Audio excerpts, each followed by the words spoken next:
We are live.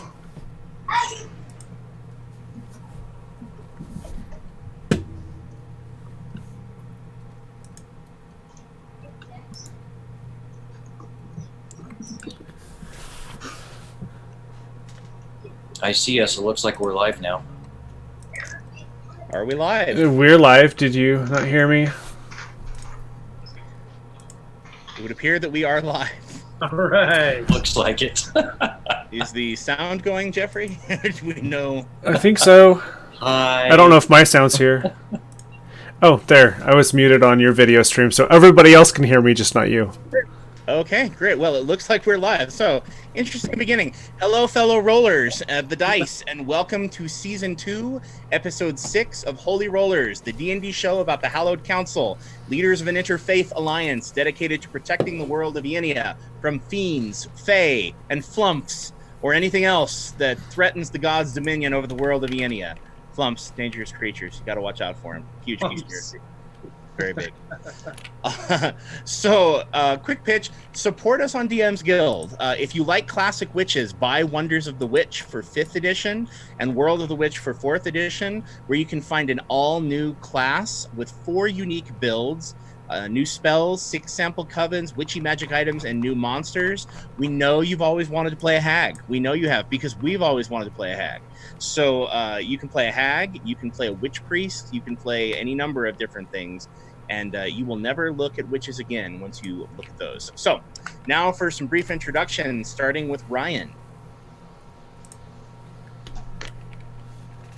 Sorry, I'm not used to being the first one on there.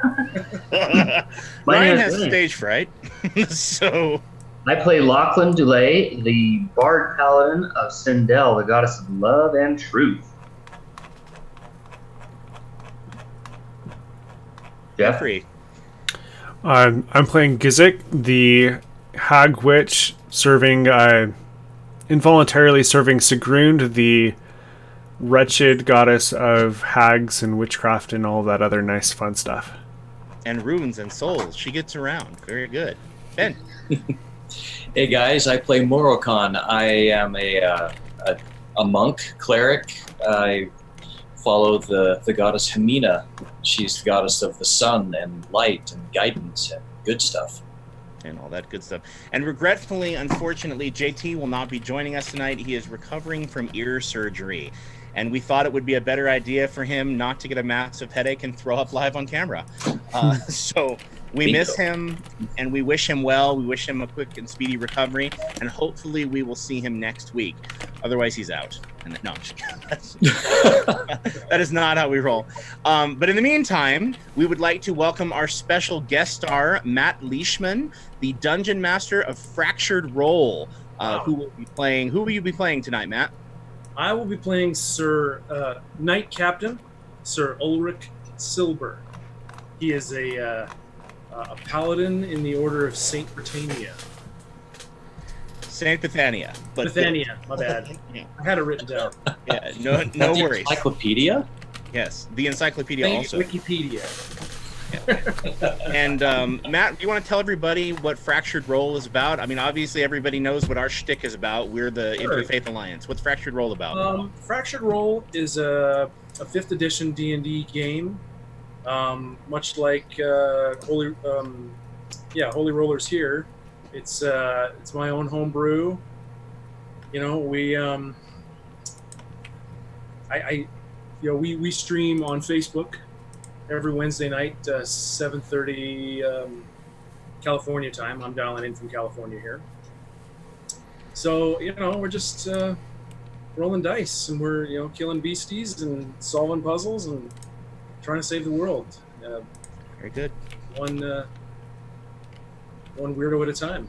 Yeah, very, very nice. And Matt has as much passion for hags as I do. I do. He has a hag in his campaign named her name is Rotten Peggy. What's her name? Peggy. Rotten Peggy.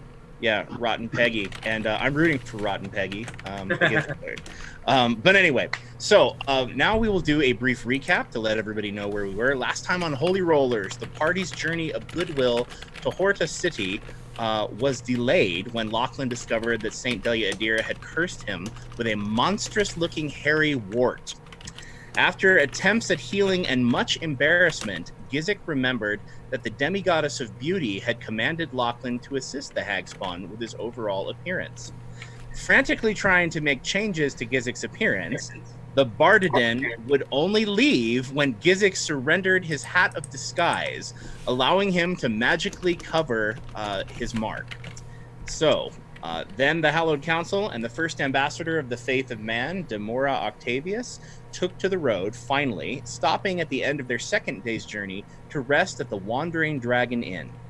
As he entered, Morokhan was welcomed with cheers as he entered a draconic-themed inn, but the jovial attitude soon turned sour when a Shadar Kai seductress in a red dress tricked Anduriel into biting her, revealing his vampiric nature.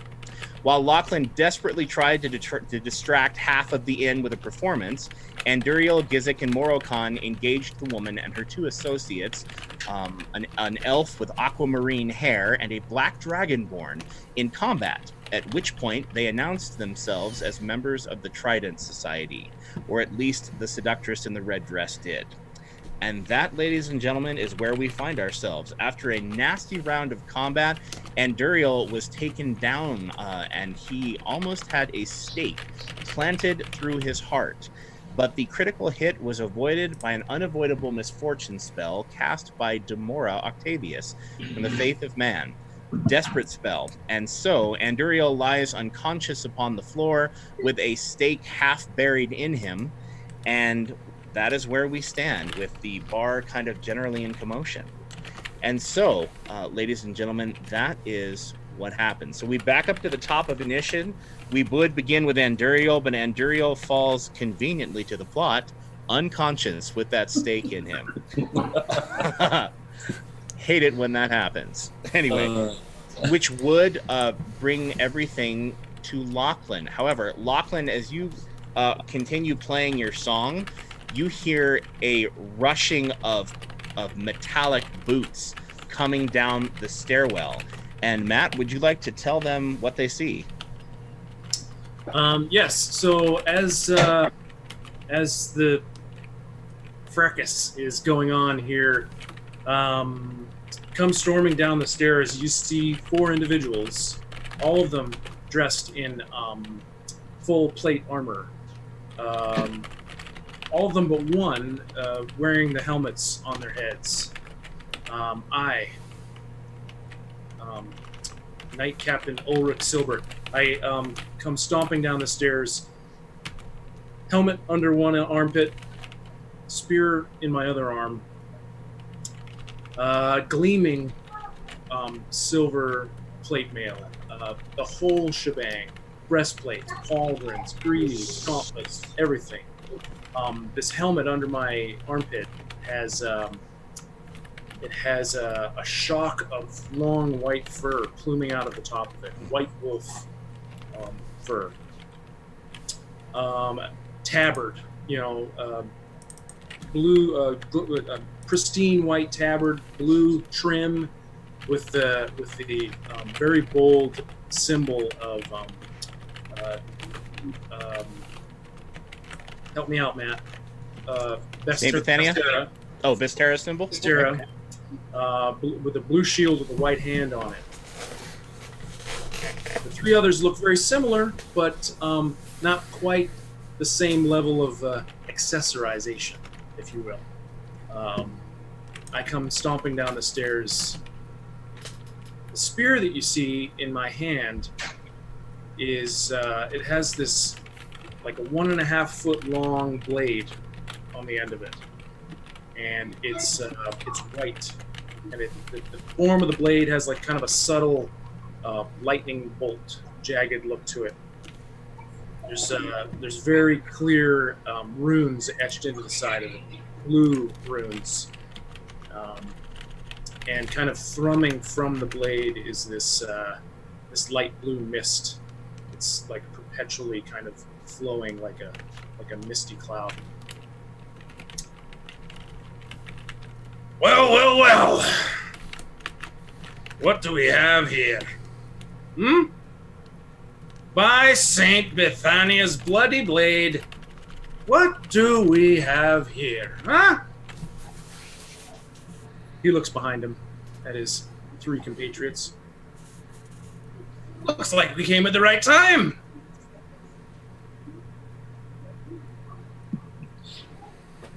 Okay. So do the rest of us see him, or You do. The rest of Okay. you see him, and everybody kind of stops. They drew everybody in the bar on the left side who is not watching Lachlan. They drew everybody's attention because they went clunking down the stairs in this metallic armor and made kind of a ruckus.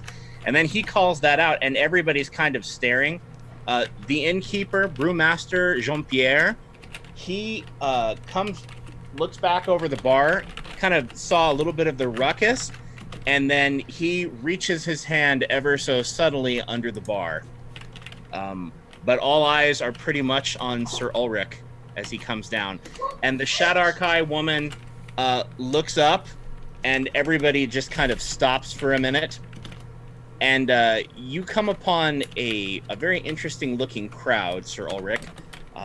You see, obviously, there is a black dragonborn leaning over some humanoid figure with a stake halfway in his chest. You also see a golden dragonborn at the foot of the stairs with a woman in a slinky red dress on the other side, and she screams out, she goes, "Oh, thank Bestera! Please, Sir Knight, save me!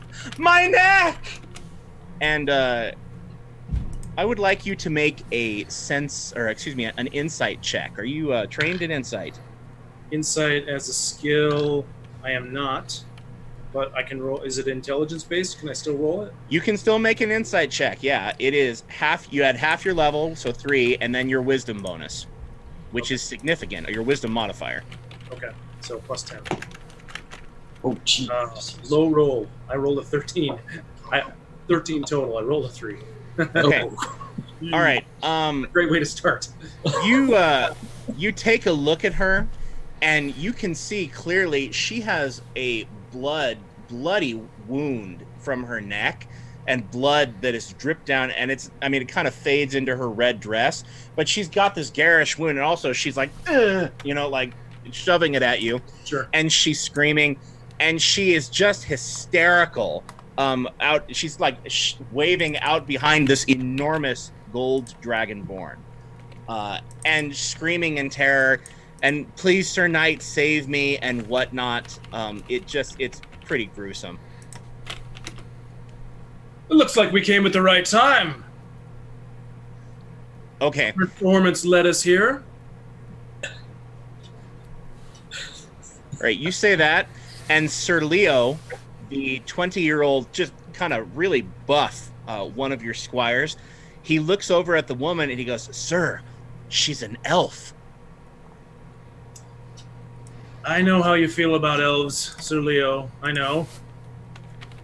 Please push that to the back burner, if you will, for now. She's not Right. quite as monstrous as some of the other ones that we see here before us, is she? No, sir. Obviously not, sir. But I mean, she doesn't look like a normal elf. I think she's a Shadarkai. They're from the Shadow Plane, clearly tainted. Clearly. Okay, Sir Evanston pipes up a little bit. He's like, "Can we just arrest them and go, sir, Captain?" Yes, thank you. I don't want to have to get after you again for not minding your manners around your superiors. Now, everyone, listen up. I am Sir Ulrich Silber of the Order of St. Bethania, and many of you are coming with me today. Many of you. I would hope Okay. peacefully. No, it's a can. A Kickstart can.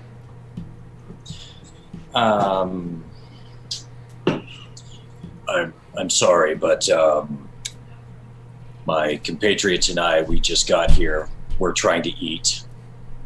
And Apparently. well, she scratched herself in the neck. If you want to examine her neck here, she is bleeding quite a lot. You may want to take care of this. I can see that. but causing quite a disturbance to my friends and I here at my table. So I'm quite glad that you are here to take these two away. Okay, Moro-Khan says that, and the elf with the aquamarine hair, who's over at that long table, he yells out, he's like, well, I'm sure glad you're here. Watch, Sir Knight, I have holy water. There's a vampire on the floor. You see how this noble dragonborn was about to slay him. Watch, I'll pour the holy water on him and you'll see it burn his unholy flesh. You will do nothing of the kind. Okay, the woman in the red dress backs up away from Moro-Khan and comes over to you, Sir Ulrich, and goes, my neck. He's a vampire, I'm telling you. A horrible undead. And exactly where do you hail from, ma'am? Speak up now, quickly. She says, I'm from the north. I'm from Aquanosha. And then she looks like she's going to faint. I would like you to make another insight check, please. Okay. Where's our Faith of Man friend? Demora is still at the bar. But if you look over at her, Lachlan, she's standing. She has a look on her face like she's looking back and forth, like she's not sure what to do. What square is she in? She is in the bar on square 9-0 on the chair. Well, she's standing now. But anyway, what did you get? 27. 27. Oh, Ooh, okay. much better. She's milking it, Sir Ulrich. She may have lost blood, and the wound is not insignificant. But as to her fainting, you feel like she's kind of putting on an act a little bit. It's bad, but it's not quite as bad as she says. You know, miss, in my time, I have come across many who try to deceive me. You are one such. Knights, fan out across this room. It's time we assert our authority. Miss, I believe you may be the first to find the shackle. The rest of you, and he points at Gizik, and he points at, he almost points at Moro-Khan. Dragonborn, it's bordering on, guilty as far as he's concerned. And his eyes linger on Anduriel, and he says, there are many here indeed, who will find the jails. I would also like to mention that woman in the red dress who has moved over to you, she says, but surely you can see I'm bleeding and I've lost so much blood. And Sir Rhea steps forward and she says, Knight Captain, perhaps I should heal her? I wanna kind of take a close look at her health and see if she's, I determined that she's kind of, putting, laying it on a little thick earlier. Oh, she's landed on. Yeah. Yeah, I mean, can I determine that she's especially unhealthy? Make a heal check. You are not trained in heal, if I don't miss my guess, right? No, I'm not. So half your level, which is I don't remember what level we made. So half your level and your wisdom modifier. That's your total bonus. That's natural 19, so it's 20. Okay, yeah. 20 lives. So you may not be trained in healing, but you've seen a lot of battle in your life, and you can tell she's been pretty grievously wounded. She's almost bloodied, which means she's almost down to half her hit points. Okay. So she is wounded pretty badly. All right. Soraya. That is her name, right? Soraya. Yep. Soraya, yes. Expend some of your healing powers. I suppose we need them healthy before we drag them away. Okay. And then he puts on his helmet, kind of situates it. If things are going to get ugly, he wants to be completely prepared. Okay. So you situate your helmet. Soraya steps over, and Gizik and Morokon. Soraya steps out, and you get a good look at her. She is absolutely gorgeous. She is beautiful. Long, silky, whitish blonde hair that kind of spills out from under her helmet. Lachlan, you can't see, but you would be able to tell that she's very well put together in terms of her makeup. She knows, I mean, her foundation matches her skin perfectly. She's just beautiful to look at. But she walks up and puts her hands up to the Shadarkai woman's neck, and she says, Saint Bethania, please grant your humble service healing. And then her hands glow with a light blue radiance, and she heals the Shadarkai woman and stops the flow of blood and helps her out. Nice work, Soraya. Now, I demand compliance.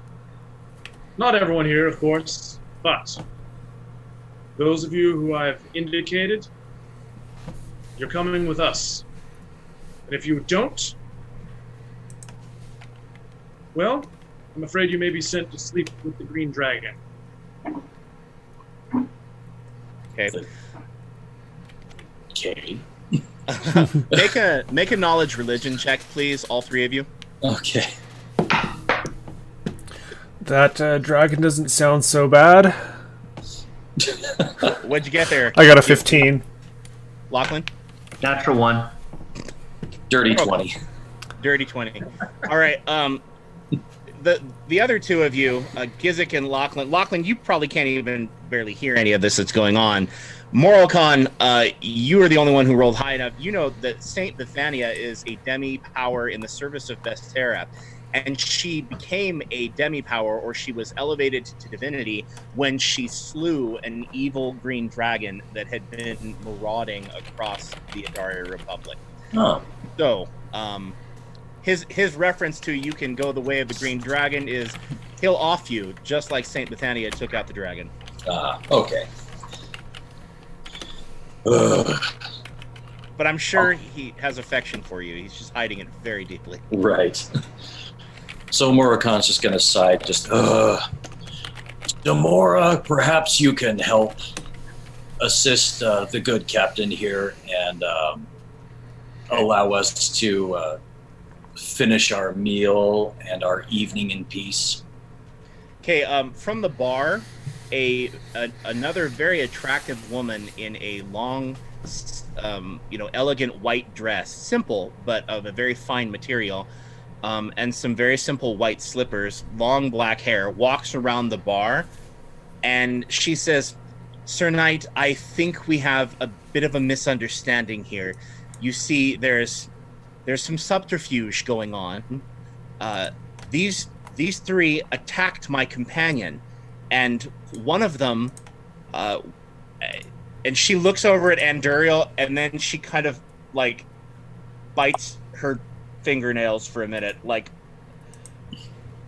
trying to figure out how to say, she egged him on to bite her. It wasn't his fault. But she says, I'm sure there's no need to arrest anyone. We can settle this to your satisfaction before.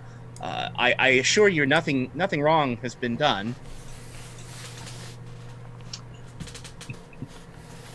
There are two things wrong with our conversation right now. One, it feels like you may be trying to bribe me, which, even though you are not monstrous, so to speak, may end you up in our jails. Two, I care not for what you say. There are unclean monsters in our midst. My purpose, our purpose as Knights of Saint Bethania, is to cleanse this world of such filth. Okay, she looks at you and she says, I'm sorry. I'm afraid you're going to have to explain what you mean by unclean. There are those who simply should not be here. Those who are of a monstrous ilk. vampires, witches, hags, dragons. All right. He fluffs the fur on top of his helmet.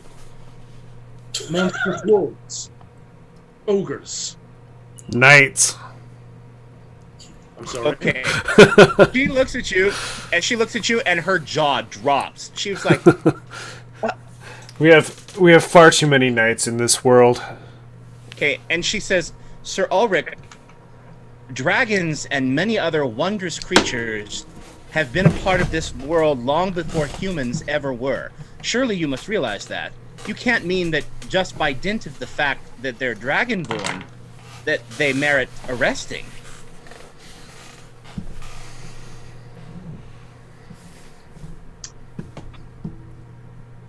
He sits and ponders for a while. Only a moment. All right, so you're pondering for a second, Yeah. and Sir, give me 1 second here, look back here. Sir Leo moves forward to Morocon, and he says, Sir, should I arrest him first? And he holds up some shackles. Yeah, like we've got a sack of shackles. Remind me, Matt, Morocon is a dragonborn, yes? He is a golden dragonborn, Dragonborn. and you would know very well that golden dragons are generally lawful good in alignment, but that does not determine how your character feels about them. I'm just telling you, you'd know that. I would say...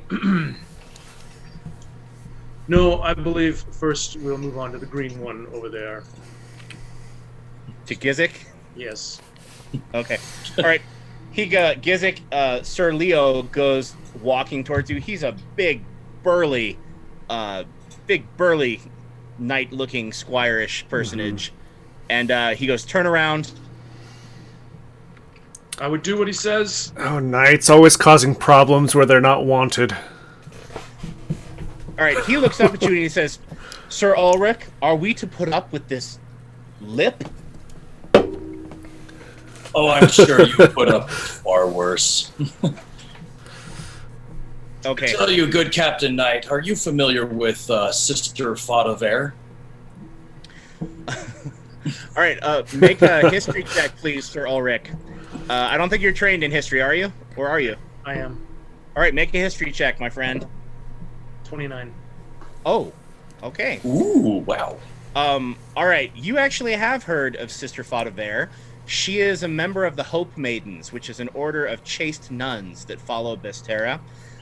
You've heard her name, and what you know about her is that she's extremely, extremely pious. And she's praised for her devotion to Bestera. That's what you've heard about her. She's also really kind of annoying. Overly pious. She's a bit much. She's extra. Sister Fadavera, that's her name. Yeah, Sister Faudever. She's a Hope Maiden. Not a member of your order, but a knight. I remember my homework. The name. Yes, I have heard of her. What's your point? Good Captain, we are traveling members of the newly organized Divine Fellowship. And Sister Faudever is part of our midst. And if she has not placed shackles upon any of us up until now, why would you, before asserting, why would you do any of this before questioning what is happening? Okay, the elf with the aquamarine hair interrupts you, and he goes, how about because you're traveling with one of the unholy undead? I can prove it, sir. Let me pour this holy water on it. Let me see that holy water. All right, the elf walks towards you with the aquamarine hair, and he hands it to you. It's a fairly small container. It's just one vial, but it is covered in the symbol of Bestera, the shield with the blue cross over it. Indeed. If anyone's going to be pouring out holy water here, I believe it should be me. Of course, Sir Knight. He Yes. says that, and he hands you the water, and he backs up into square 10E. He just keeps on backing up. Now, he came from 15D or 15. Yes, he did. Okay. I hold the holy water and I look at Morocon and I say, we are not of the same order, dragon kind. She doesn't have quite the appropriate level of scrutiny that she should have when it comes to those who should not be among us.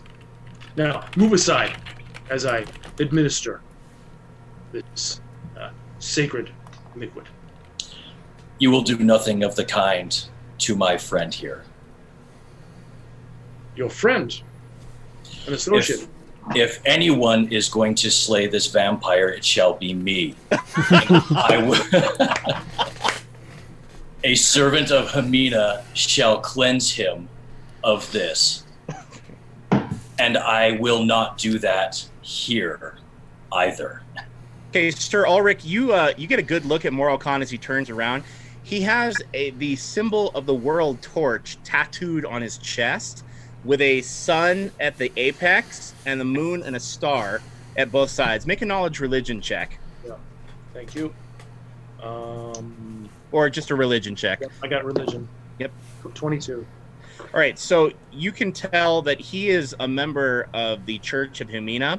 He is in the service of the sun. So he's some kind of a sun cleric or a sun paladin of some kind, as emblazoned by that symbol. Hamina's sun clerics are ruthless hunters of the undead. They're greatly respected among the Knights of St. Bethania. And not only that, you've heard that they can actually channel sunlight, real sunlight, and vampires run from them. Literally run from them in fear. Okay, cool. I recognize the tattoo and I say, why do you defend this creature? Come, together we will end this creature's foul, unnatural, undead life. There are many things unnatural about this creature. The fact that he walks in the sun with us is an oddity. There are many things about him I do not know, but things I do know is that he has saved my life and I his on more than one occasion. He is a soulless wretch. He does so because he has some ulterior motive. We need to end this and free you from whatever bondage he has put upon you. That you might continue your holy work. Come. Okay, the Black Dragonborn looks up to you and says, I can stake him right here, sir. Oh, you've done quite enough there. He's kneeling over Andurio, and he's holding up the stake, and he's like, I can stake him right now, and we'll be done with the creature. Are you a cleric? I look at the Dragonborn. The Black Dragonborn over Andurio, he looks up at you, and he says, I'm not some stupid priest. Ah, indeed. And I look back at... He growls at you. He goes like, "Ow, just let me stake him." I look back at Sir Evanston. I said, get out another shackle and go get that Black Dragonborn now. Great. Sir Evanston moves forward to shackle him. And he looks over at the elf, the Black Dragonborn. He looks up at the elf. The elf with the bite marks? No, he looks up at the elf that moved back to the table, the one with the aquamarine hair. Okay, yeah. Okay. Anyway, Sir Evanston moves over to Shackle, and he kind of shakes his head, and he goes, I don't think so. And he takes a swing at Sir Evanston. All right. And it is entirely up to you how you respond to this, but... would he be surprised by this attack, or is he on his guard? Well... He's probably on his guard, having put shackles on people before. Sure. So we're gonna roll a little initiative here. All right.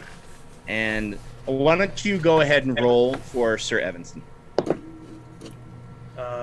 That is a 7, and I think their initiative is. It's the one thing I didn't write down. I think it was +6. I can look it up really quickly if you give me just 1 second. Are you playing 4 characters by chance? Well, I'm playing mine. Matt said that he was going to handle the other ones, but Oh, okay. I think for now I'm going to. Until combat starts, I'm just role playing them. You're right. They have a +6. Okay, so 13. All right, so he gets a 17, unfortunately. Okay. And he swings a spiked mace at Sir Evanston. And he rolls a 23. Oh. And he goes to clock the poor squire. He does so. And unfortunately, he clocks. So would you like to have Sir Evanston use... Am I saying that name correctly? Yeah, Sir Evanston. Do you want to have him use his reactive lay on hands? Yes, absolutely. All right. So he takes this ugly-looking spiked club, has nails and glass in it, and he goes, boom, and he sticks him right in the face with it.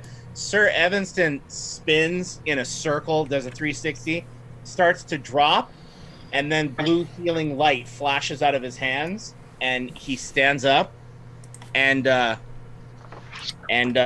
he goes, "Sir, we're under attack!" I'm going to immediately run to his side and just start calling out instructions. Soraya, to the vampire! Okay.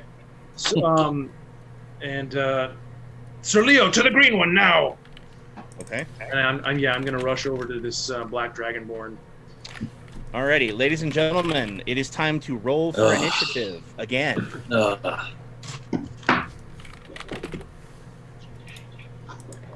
Well, not a terrible roll, but okay. What'd you get? 16. All right. 16 for Morocon. 20. 20 for the Gizik. I got 19. 19 for Sir Ulrich. 6. A 6 for Lachlan. Oh, that's... Busy singing show tunes. Okay. Actually, the music has stopped, but Lachlan made a stealth check that was so high that it beat all of your passive perceptions. Oh, wow. So Lachlan is actually going to go first in the surprise round. No one has any idea that he was able to move forward. Do you have a spot on initiative order for the... They can just go on your turn. Okay. Yeah, they can go on your turn. Okay, so Gizik, what did you get? 20? And then 20, yeah. Sorry, I'm looking for Endurial. Okay, now let me bring up your special friend. Okay, Black Dragonborn gets himself a 19 also. Sir Ulrich, what's your dexterity? My modifier is +5. Okay, so you're going to go before him. So we're going to make the thug 18. All right, and... I stole away that holy water. Okay, well, now you got a vial of holy water. And that's a 22, unfortunately, for the aquamarine-haired elf. And for the lady in the red dress, she gets a 12.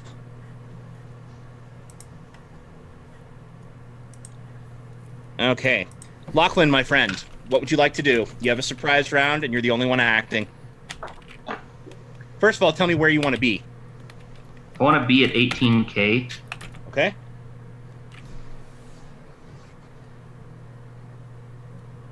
And what would you like to do?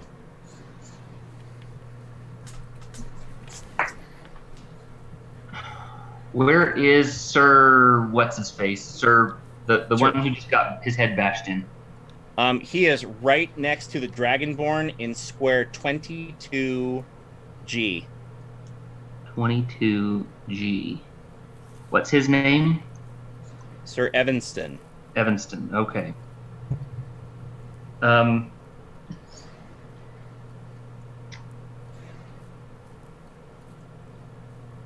Okay, I want to.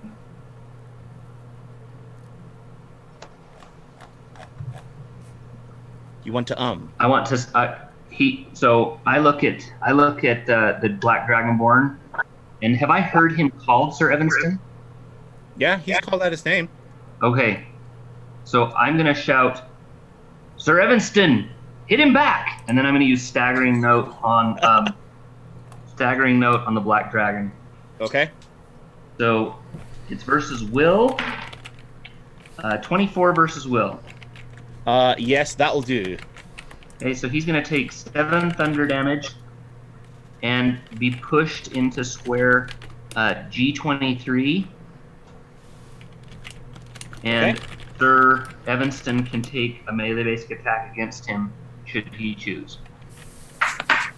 All right, Sir Ulrich, you decide. Is he going to take that attack? Absolutely. I've trained him well. Okay. Which square do you push him into, Brian? Again? 23G, just on the other side of Evanston. Okay. Just a spear strike as it's listed here. Alrighty.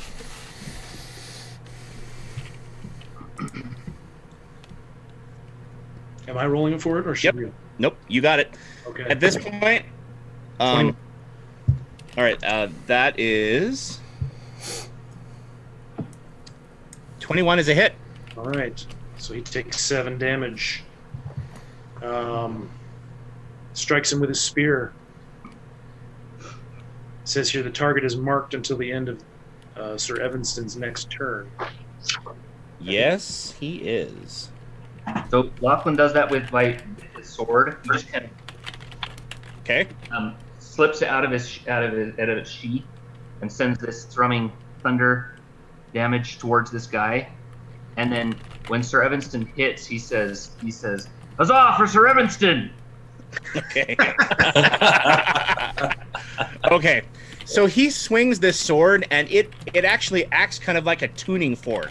He strikes the ground with it, and it shocks him, knocks that guy back, and the Dragonborn growls and snarls, and that is Lachlan's turn. Okay, back up to the top. The sea elf with the aquamarine hair is going to cast a nasty little spell called Ship in a Bottle. Lachlan, you're irritating. What is your... let's see. What is your will, Lachlan? 20. Okay.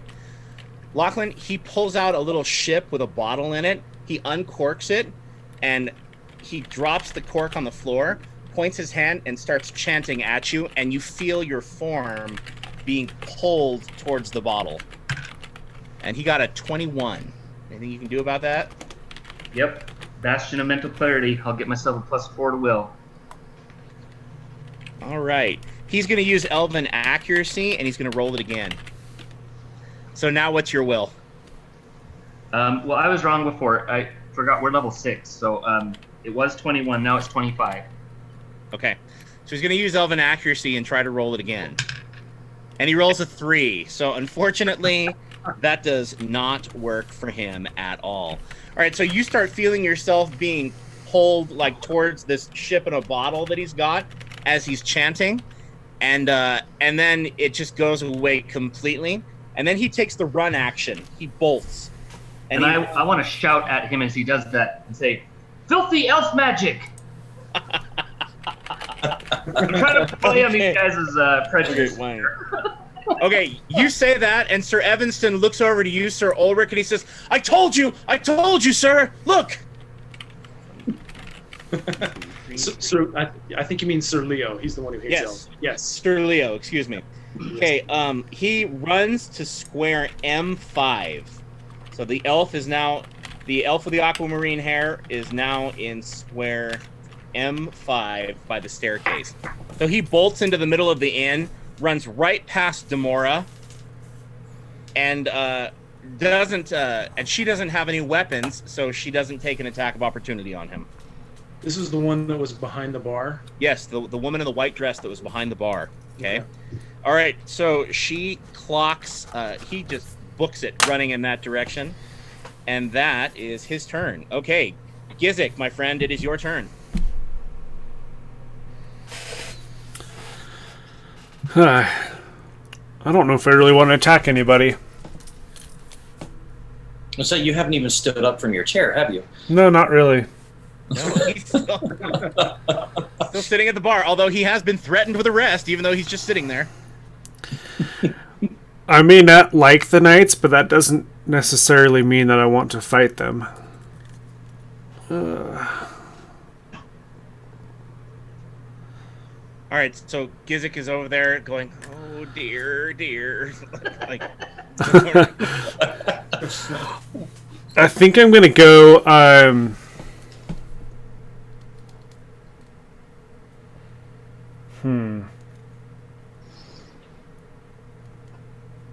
Humming is a full round action.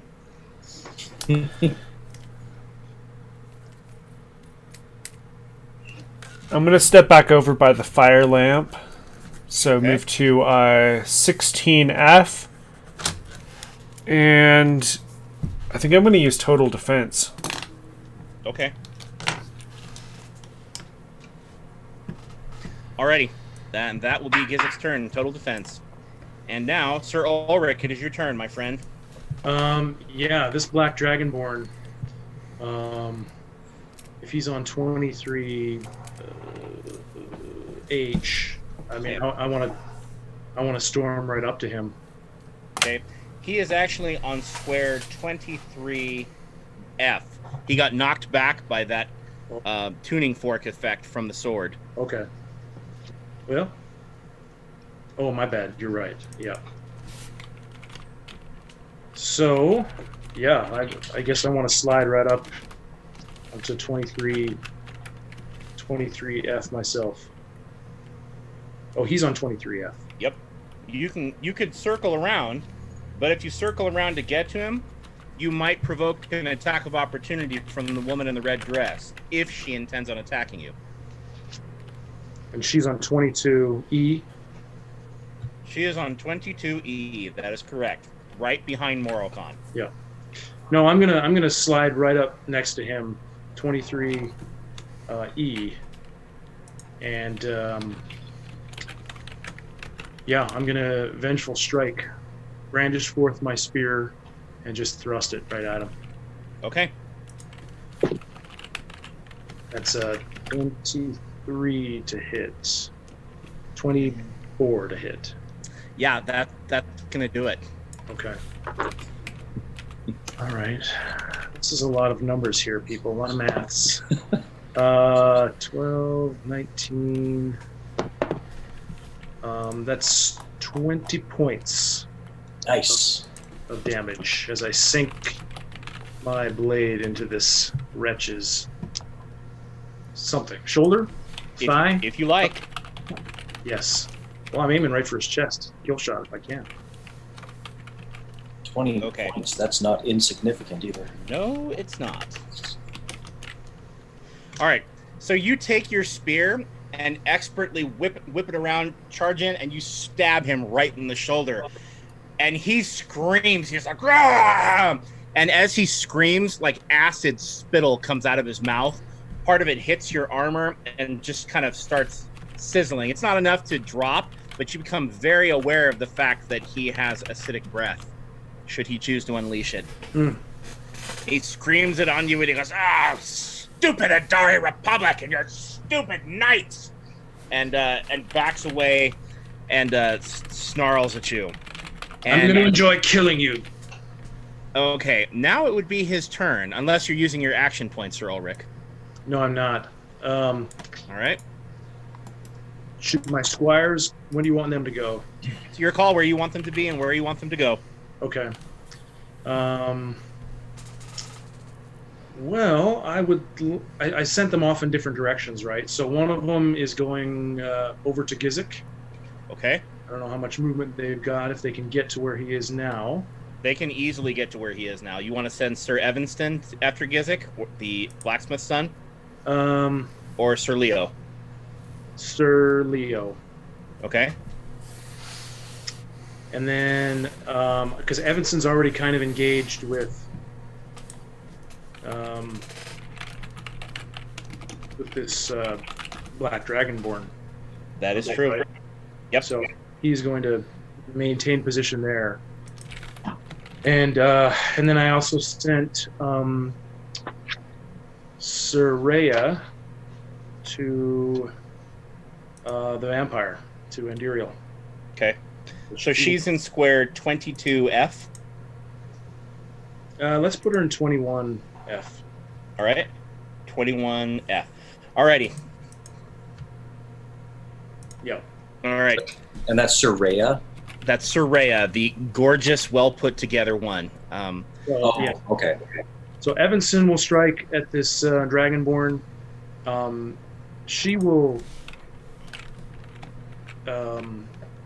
kind of look and determine the state of things with the vampire, with Andiriel, and then Leo, being of the temperament that he is, he will dangle one hand in a spear, one hand whipping in a circle some shackles for Gizik. Okay. All right.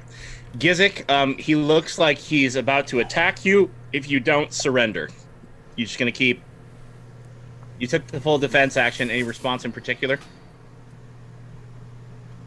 I'm just crouching down a little bit, getting into a defensive posture, growling at him a little. Okay. Well, clearly he is not going to allow himself to be arrested. Will Sir Leo attack? Yes. Okay. That's a 22 versus AC. 22 to hit. That would hit. All right.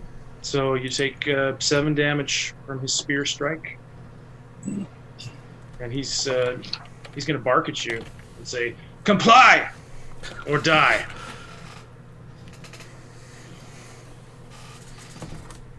And maintain his ground. Okay. Evanston is going to take a whack at this Black Dragonborn for me here. Go for it. That's a 19 to hit. And that is a hit. Okay, wow. Poor Black Dragonborn, all he did was club one of the knights. Yeah, he's getting a little revenge because he got clocked and almost killed. So Yes, he did. especially ticked off. So he takes another 7 points of damage. Alrighty. Well, he loves you guys.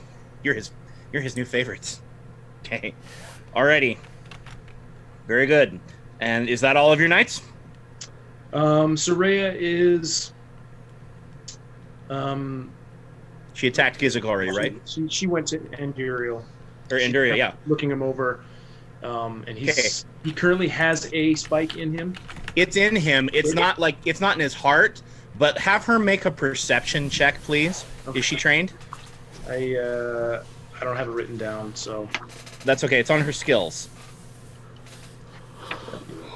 let me yank that up. Let me yank that up real quick here. I've got to find it handy. There it is. Yes, plus 10 to perception. Boink. So, go ahead. 24. Oh, okay. With a 24, Soraya leans over Anduriel to examine him. He's actually healing. He's regenerating. Ah, okay. It's coming slowly, and his wound is grievous, but he is healing. Okay. I imagine she'd probably call out that observation. She'd probably what? She would call that out, to inform me. All right, so she would yell out, "Sir, he's regenerating! Hmm. Do I shackle him or kill him?" Well, for now, shackle him, and then join us in the battle. All right, and then she goes, "Sir, he's gorgeous!" And then she looks up like, "Oh, like I can't believe I said that out loud." Like she calls it out. Yeah, he is absolutely breathtaking to look at. But you're in the heat of battle, so we'll make that check later if you have a chance to look at it. I'm not chopped liver either, okay? No, Ulrich's a hottie, I'm sure. I have no doubt. Okay. but it is. I'll quickly yell out, "Don't forget yourself, sir." Okay, sorry, Knight Captain. Okay, now it would be the Black Dragonborn, and he is just not having fun here in the midst of all these preciouses. So he is going to shift back 1 square, and then he's going to take the run action.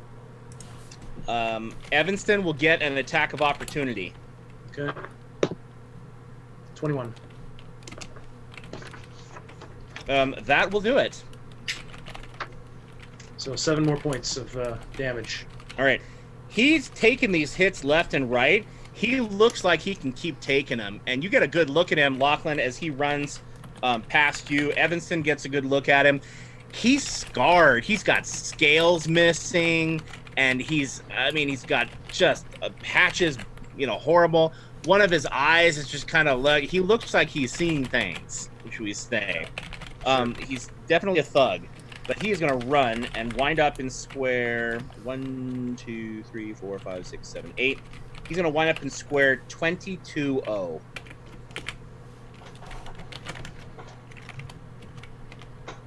And so he shifts, he runs, and what is he going to do first? All right. Now, it's just too tempting. Before he runs, he's going to breathe acid on you and Morokhan. Oh, nice. And he's going to breathe it into the wall. What's your reflex, Morokhan? A lot. It's Good. 18. He needs a 10 and gets a 17. Sorry about that, buddy. Jeez. Okay, what about you, Sir Ulrich? What is your reflex? 19. And he rolls only a 14. He misses you, Sir Ulrich. So, you only take, Morokhan, 10 points you take 8 points of acid damage from his breath. Sir Ulrich, you manage to, deflect it, dodge, whatever. And the elven Shadar Kai woman in the red dress, it comes so close to hitting her, she's like, she lurches out of the way, and she screeches at him, "Watch where you're breathing that stuff, you idiot!" And that's her response to that. And then he bolts. Morokhan, it is your turn. Okay. Well,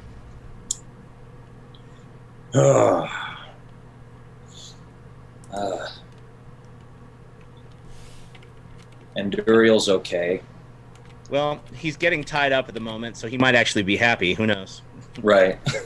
It's okay for the moment. They're not trying to kill him. You know what he's going to do? He's not very happy with this elven seductress lady here, right in front of him. Yeah. So Well, she hasn't been nice.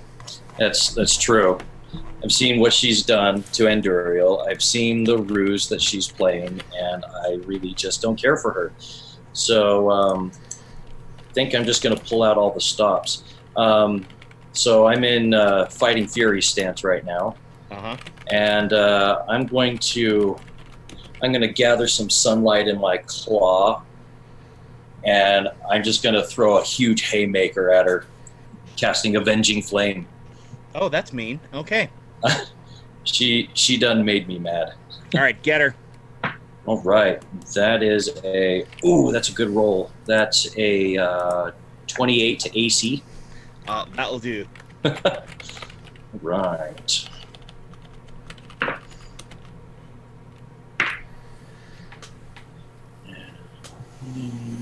So that's 19 points of damage plus 5 fire, ongoing fire.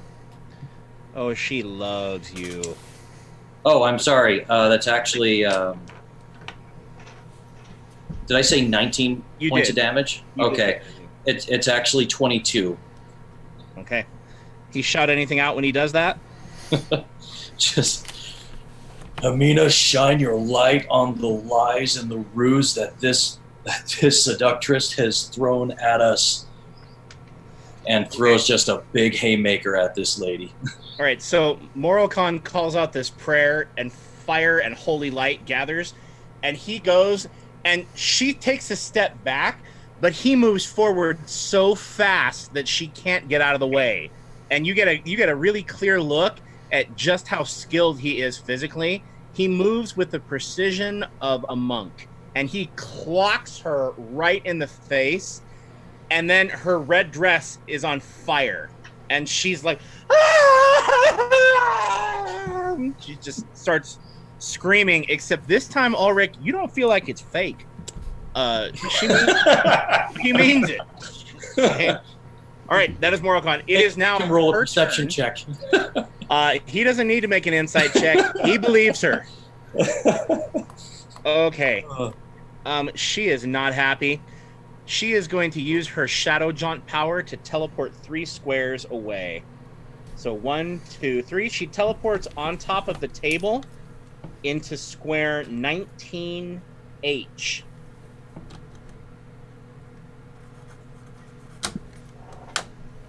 So she's a flaming mess. She also takes 5 points of fire damage.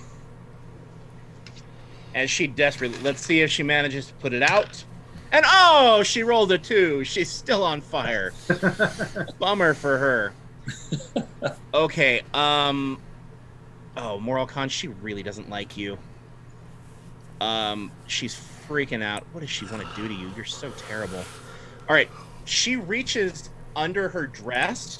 Uh-oh. And it's this big old long dress, and she actually reaches to where that slit up the side of the leg is and pulls a bola out from under her dress and starts swinging a 3-stone bola and hucks it at you. And what's your AC, Morocon? 18. 18. All right, and she misses, unfortunately, for her. So she swings, and she's Can I catch it? She's on fire. If you had the ability, sure, you could catch it. Oh. And this bola comes swinging at you, and I'll tell you what, if you want to give up your move action for the following round, I'll let you make an athletics check and see if you can catch it. No, like, I need my mobility. You don't want to give up your move action to look cool? I need my mobility. Okay. Alrighty. And she just looks so pissed at you, Morocon.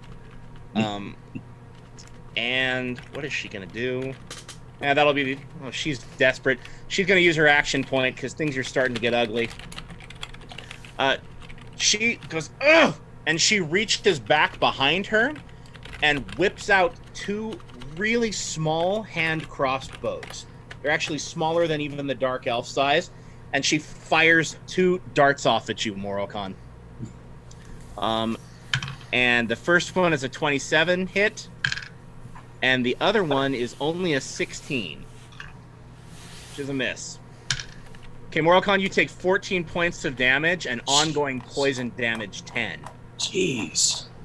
So she fires off these 2 shots at you, and one of them you bat aside easily, but the other one you reach up to bat it and it sticks in your hand and just starts pumping in all this poison, comes out the other side of your hand, and it's ugly. And that is her turn. Lachlan, it is your turn, my friend. Indeed. Anduriel's chained up on the floor. This time it's by Soraya and not by the creepy butler.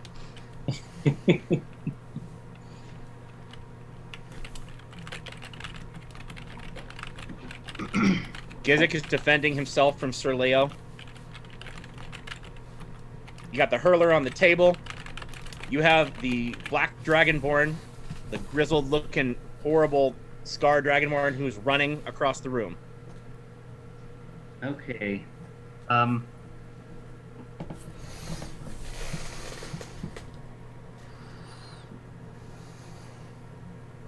man. This is... There's nobody close for me to use. I know, I've got it.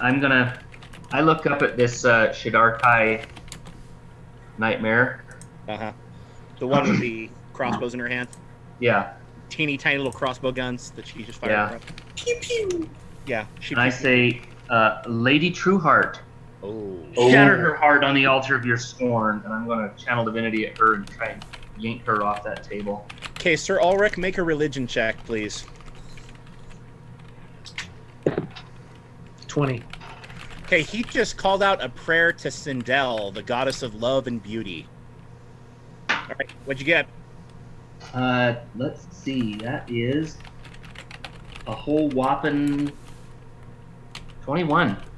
That is a hit, and I don't think there's anything she can do to stop that. No, there's nothing she can do to stop that. Okay. All right, Lachlan. What does the first round do? I'm gonna pull her to square I-18. Okay. And she is prone. And she is vulnerable 5 all. And she must spend her next standard action professing her love or confessing her guilt to me. Oh, wow. Okay. Oh, So yeah. he calls out a prayer to Sindel, the goddess of love and beauty, and his holy symbol flares with a beautiful crimson light, and that light fills her eyes, and she looks over, and it's like that music comes on, da, da, da, da, da, da, da, da, and she goes like slow motion running across the table towards him, and she calls out, "My love, I'm so sorry." And we'll see what she does on her turn. Right. With my minor action, I'm going to use Bardic Inspiration on Sir Evanston. Okay. And I'm going to start to sing a song, the Charge of Saint Bethania, and say, Sir Evanston, the fiend is getting away, and then start to sing, onward, best Terran soldiers toward make him feel really good. Okay. All right. Sir Evanston now has Bardic advantage. It's 1d6, right, Matt? Yep. Yeah. Okay. You're Matt. Sorry, Ryan, not Matt. Okay. Sorry, we got too many Matts in the row. Every Matt is named a DM. Every DM is named Matt. It's crazy. It's not. Matt's a great name for a DM. I'm just saying, throwing it out there. Okay. The elf it's his turn now at the top of initiative. The bartender, the brewmaster, as he is called, Brewmaster Jean-Pierre, whips out a huge-looking arquebus, which is a smoke powder rifle, and he goes, "This is crazy! All of you, stop fighting in my inn!" And I'm going to roll a 50-50 to see whether he attacks the Divine Fellowship or whether he goes for the Trident Society. So we will roll a 50-50 here. Wait. Can I use the my move action to try to? Okay. All right. Well, it looks like we're ready to go. Okay, ladies and gentlemen, sorry for that brief moment of chaos and lunacy. I blame Jeffrey. It's entirely his fault. I think he did it on purpose, and the rolls are going to reflect that. And whoa, what happened to Ryan? I just looked up. Where'd he go? It's season 2. It's time for all the technical difficulties. Alrighty. Well, we'll go ahead and catch up in a second. All right. So back to pitch combat now. Where were we? Someone was getting shot, I believe. And unfortunately, he decides to shoot one at one of the Divine Fellowship. So I'm going to roll the 1d6 to determine who will that be. 1 to 2, it's Morocon. 3 to 4, it's Gizik. 5 to 6, it's Lachlan. And oh, look, it's 3 to 4. And that would be... Oh, Ryan, you're just in time to watch Gizik get shot at. Poor Gizik, who's backed up in a total defensive position while Sir Leo tries to arrest him, gets shot at. So let me bring that up real quickly. All right. He brings up his arquebus, and he's going to use the ability Arquebus Sniper. What's your AC, Gizik? It's 19. And total defense adds 2, right? He rolls a 1. Never mind. Don't worry about it. Okay. So he rolls a 1. He loads up his arquebus, this smoke powder rifle, and he takes aim at you, Gizik, and he goes, "They told you to put on the shackles!" And he goes, bang! But he loses control of it, and he blows a hole in the ceiling. And the cook, who is over there, like, ducking behind the grill, part of the ceiling falls down, this wood falls in, And she's like, "Oh, watch where you're shooting that thing, you lunatic!" And he looks at her and he goes, "You mind your business!" And he starts loading the arquebus again. And that's where we go. All right, back at the top. Now it is the You're elemental. channeling some real Monty Python there. I like it. Yeah, yeah. I shall taunt you a second time. Yeah, he's willing and ready to do it. What is this guy? Lachlan, you have so irritated him with that whole... I mean, he used his daily spell on you, and you just batted it aside. Oh, he's going to get nasty on you, Lachlan. He cast the water spout spell. What is your reflex? Reflex is 19. Okay.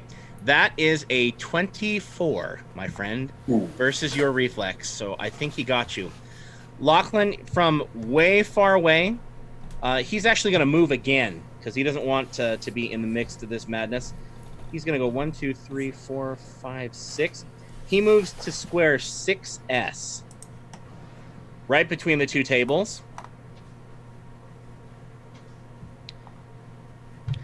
And he casts a spell, and a gout of water raises you up 8 squares into the air and drops you, Lachlan. Are you trained in acrobatics? I am, but you're telling me there's 8 squares of height in this place? No. It does have no. It does have a very high ceiling, but it could lift you 8 squares. No, you're only going to go up about 6. But do you have acrobatics to try to reduce your fall? I do. All right, make an acrobatics check and see if you can catch yourself. 23. All right, 23. So you are able to reduce it. So instead of how much can you reduce it by? Is it just 10 feet? It's half my roll. That's how much the damage. So I can reduce it by 12 points of damage. Okay. Alrighty. So you are going to take 3 die 10 minus 12. Ooh, and that's ugly. That's a 23 minus 12. So, Lachlan, you get lifted up on this gout of water that just like springs up out of nowhere, like it came out of a gate. It slams you into the roof and drops you down to the ceiling, and the water is still spinning around you. You will have to save in order to be able to escape this. The gout will continue to fall and rise at the beginning of each turn until you save. So you might want to do that. That's badness. Anyway, you will get an acrobatics check to be able to try to avoid the spout, but you can't get out of it until you save. So that is where you are, Lachlan. All right, Lachlan, you are prone, and he is. All right, that was a good one. Well, at least he got his second daily off on you. You ticked him off. He is also going to cast. Let's see, how far away are you? 1, 2, 3, 4, 5, 6, 7. Now you're too far away. Nope. He's going to bide his time. He has no intention of getting closer to you, and that will be his turn. Gizik, it's your turn, my friend. You got All right. The brewmaster is shooting at you, and Sir Leo is up with a spear, ready to attack you. All right. You're going to regret this, you small knight. And Bewitch roll is a 24 versus will. That's a hit. And I will use that to reduce his will. And we still have the lady on the table, right? No, Lachlan pulled her down off the table, prone. She is in square 18K. And wait till her turn comes around.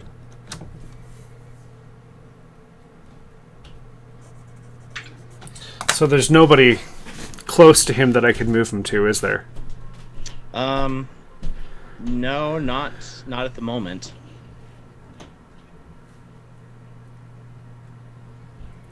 Yeah, all of our baddies are running away from us.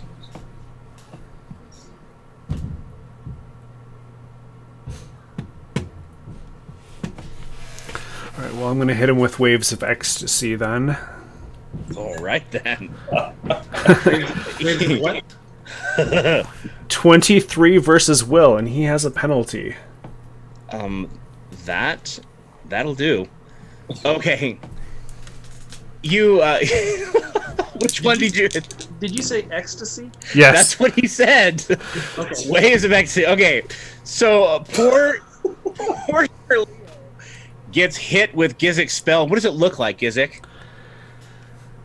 Is it like Well, so I just kind of like reach out. Let's see. I just kind of like throw my hands out and just this wave just kind of goes out from me, and he just drops to the ground, just kind of like shaking, and he's moaning like it feels good, but at the same time, it's like it's so much that it hurts, and he just takes 10 points of psychic damage, Sweet agony. and he's dazed. Okay, Lachlan just used a love channel divinity, and you cast waves of... I'm Yes. pretty sure Sir Ulrich thinks that this is some kind of perverted cult. You know, that's when all of the gods get together. You never know. Apparently, it gets very kinky. Okay, moving on. Is there anybody else within 5 of me? Enemy within 5. Well, hold on a second. Sir Ulrich, do you want Sir Leo to use reactive lay on hands? Yes. All right, so Gizik, you drop Sir Leo to the floor, and Sir Leo's going, oh, the No. Pantene commercial. He's dazed as well. And then, but he falls unconscious, and then a blue light spreads out of his hand, and he wakes up, and starts moaning again. Oh no. Is this a reaction? Can you do that when you're dazed? This is a different kind of power. To being hurt by the psychic damage. Yeah, it happens when they fall. It's not a reaction action per se. It's more of an effect. All right. Leo, however, Disappointing. Sir Ulrich, Leo is on the floor, moaning in pleasure, like this chocolate is wonderful and other things, and that's what happens. Okay, so now is there any other enemies within 5 of me? Within 5? Well, it depends. Yeah, 1, 2, 3, 4, 5. Soraya is right next to Anduriel. She shackled him on her last turn. So is the Shadar Kai. Yes, she is also. All right, because this is actually a blast power, so I'm going to roll against them as well. Okay. So against the Shatter Kai, it's a 26. And against what you said, Surleia, that's Soraya? Soraya, sorry, that's a 16 versus Will. I don't think that's going to hit Soraya. All right, well then the Shatter Kai is also on the ground, dazed, in painful ecstasy. Okay. You take damage, Yeah, and they take it's 10 psychic damage. which is 15 because she's vulnerable by all. Yes, she is. All right. So vulnerable right now. So She's gonna die happy. so they're prone and dazed. The dazed is only until the end of my next turn. Okay. I would like to also mention that she's still on fire. This is quite the performance. She's on fire, confessing her undying love and moaning with happiness. And it's they're also both cannot stand up save ends. Okay. Bummer. All right. So, Sir Ulrich, 2 of your knights have just been... one of your knights One of them.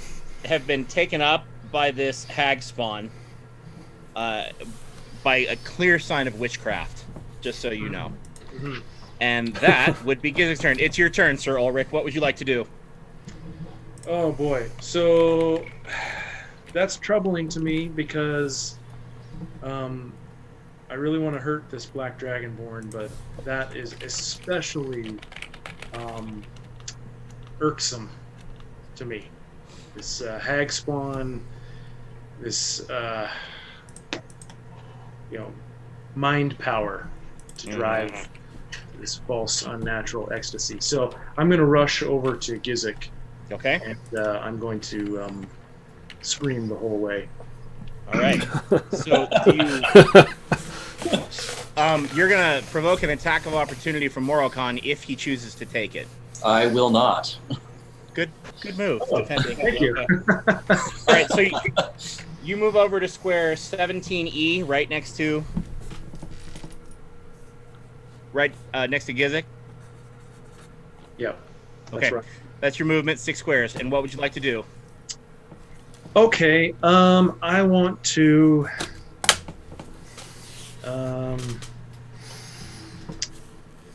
Let's see.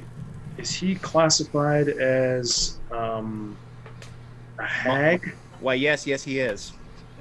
All right. Then I'm going to use my smite monster action. All right. And let's roll it up here. That is an 18 to hit. Versus what? AC. Does that hit your AC, Gizik? No, not 18. Not 18. Anything you can do to back that up? You're human, right? Yeah. You can use your extra effort ability to add 4 to the roll. I don't know that ability, but is that? But I would love to do that. That's your racial ability for being human. Okay. Humans are basically cheaters. More or less. Okay. What is that, like just an instant 20% boost to any roll, basically? Yeah, you're a cheating human. Congratulations, Matt. How often can I do that? Is it? It's an encounter power. I'll do that to make it a 22. Does that hit? That hits, yeah. Okay. Thanks, DM. Hey, no problem. So you will take some damages.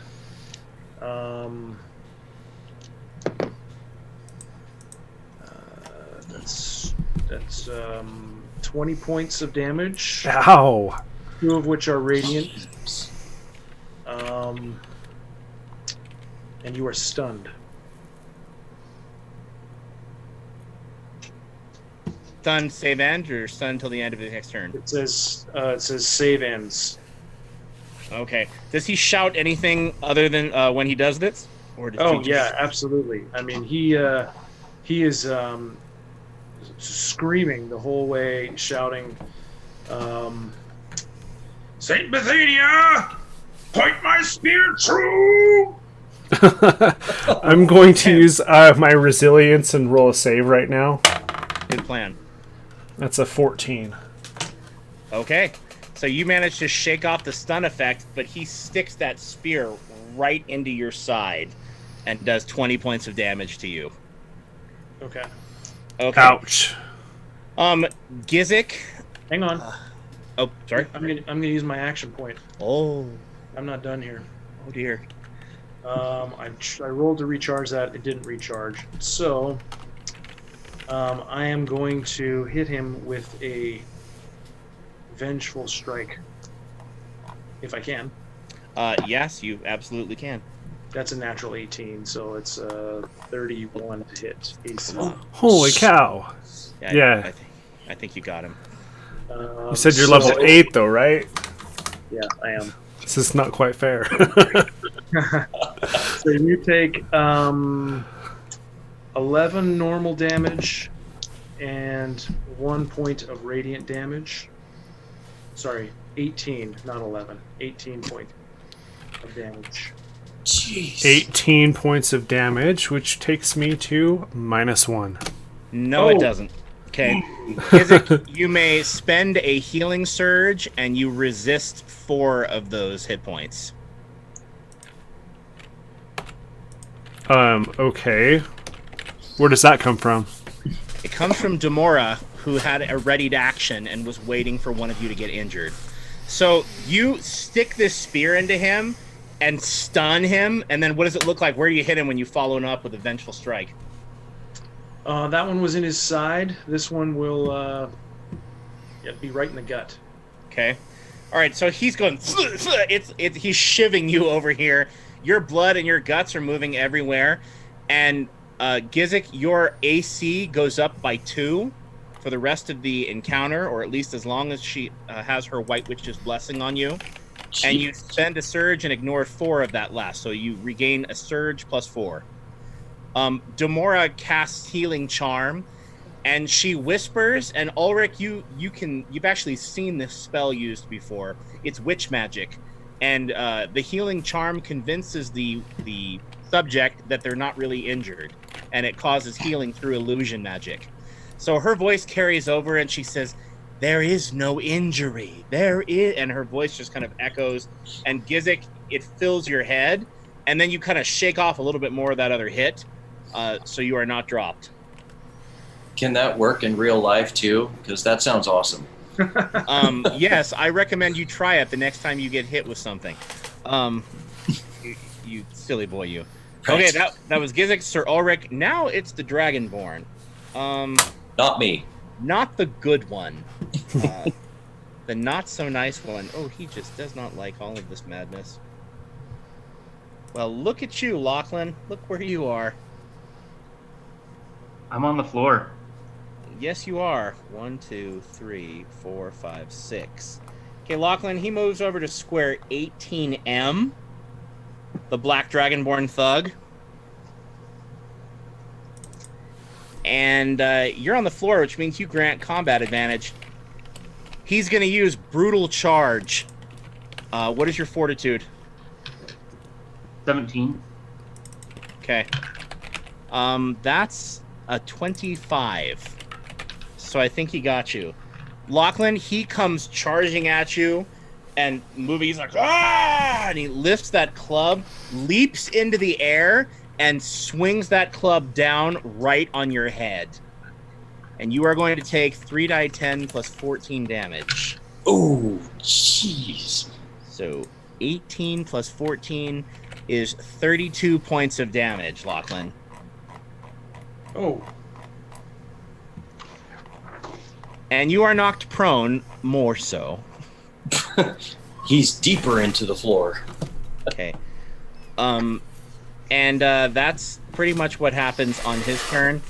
And he's going to follow that up, Lachlan, with his action point. after he does this, can I have my squires go? Absolutely. Oh, we can have your squires go now. I'd like Sir Evanston, in response to this, to Uh-huh. shoot him with his crossbow. Okay. Go for it. Just because Lachlan was helpful to him earlier. Absolutely. His AC is 18.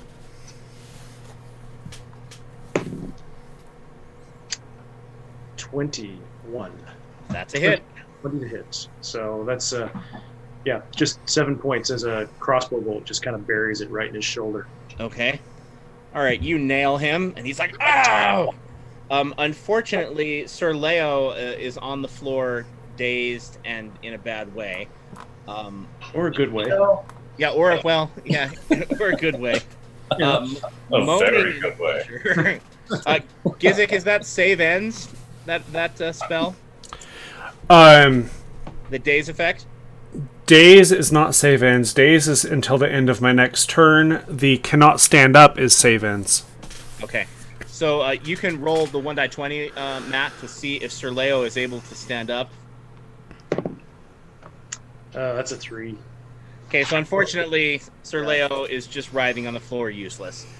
It's Sir Reyes. Sir Reyes' turn. I mean, he can still take an action. He's dazed, so he can still do something, right? He can stand up, but that's it. No, he can't. Oh, he can't. Yeah, so He can't stand up because he didn't save. he could swing at Gizik, I guess, from the floor, pathetically. What's that, a -5? Is it a -5 when you're? It's a minus something, I think, when you're attacking from prone. I think it's -2. I think his inner heathen is going to shine through and maybe just kind of revel in the ecstasy. Okay. All right. Poor Sir Leo, the repressed blacksmith's son, is just doing an herbal essence commercial in front of. Oh man, that's what. Yes, yeah, just having a. It's crazy. Poor Sir Leo. Welcome to Holy Rollerz. All right. So Reyes, she's also going to shoot the Dragonborn with her crossbow bolt. go for it. That's bad. That's a 14. That's not going to hit, unfortunately. All right, now he will use his action point on you, Lachlan, and use Devious Combination. He whips out a hot poker from from his sheath at his side out of this little leather case, a leather scabbard, whips out a hot poker and blows on it with a minor action, and it heats up as though it had just come out of a fire. And he's going to swing with the spiked mace. 25. Did he get you? Versus AC. Yes. How many actions does this guy have? Well, he's using his action point, friend. Yeah, but you don't get extra minor actions. No. Where are you pulling this crap out of?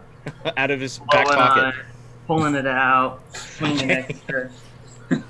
I apologize. Don't try to pull one over on a DM, man.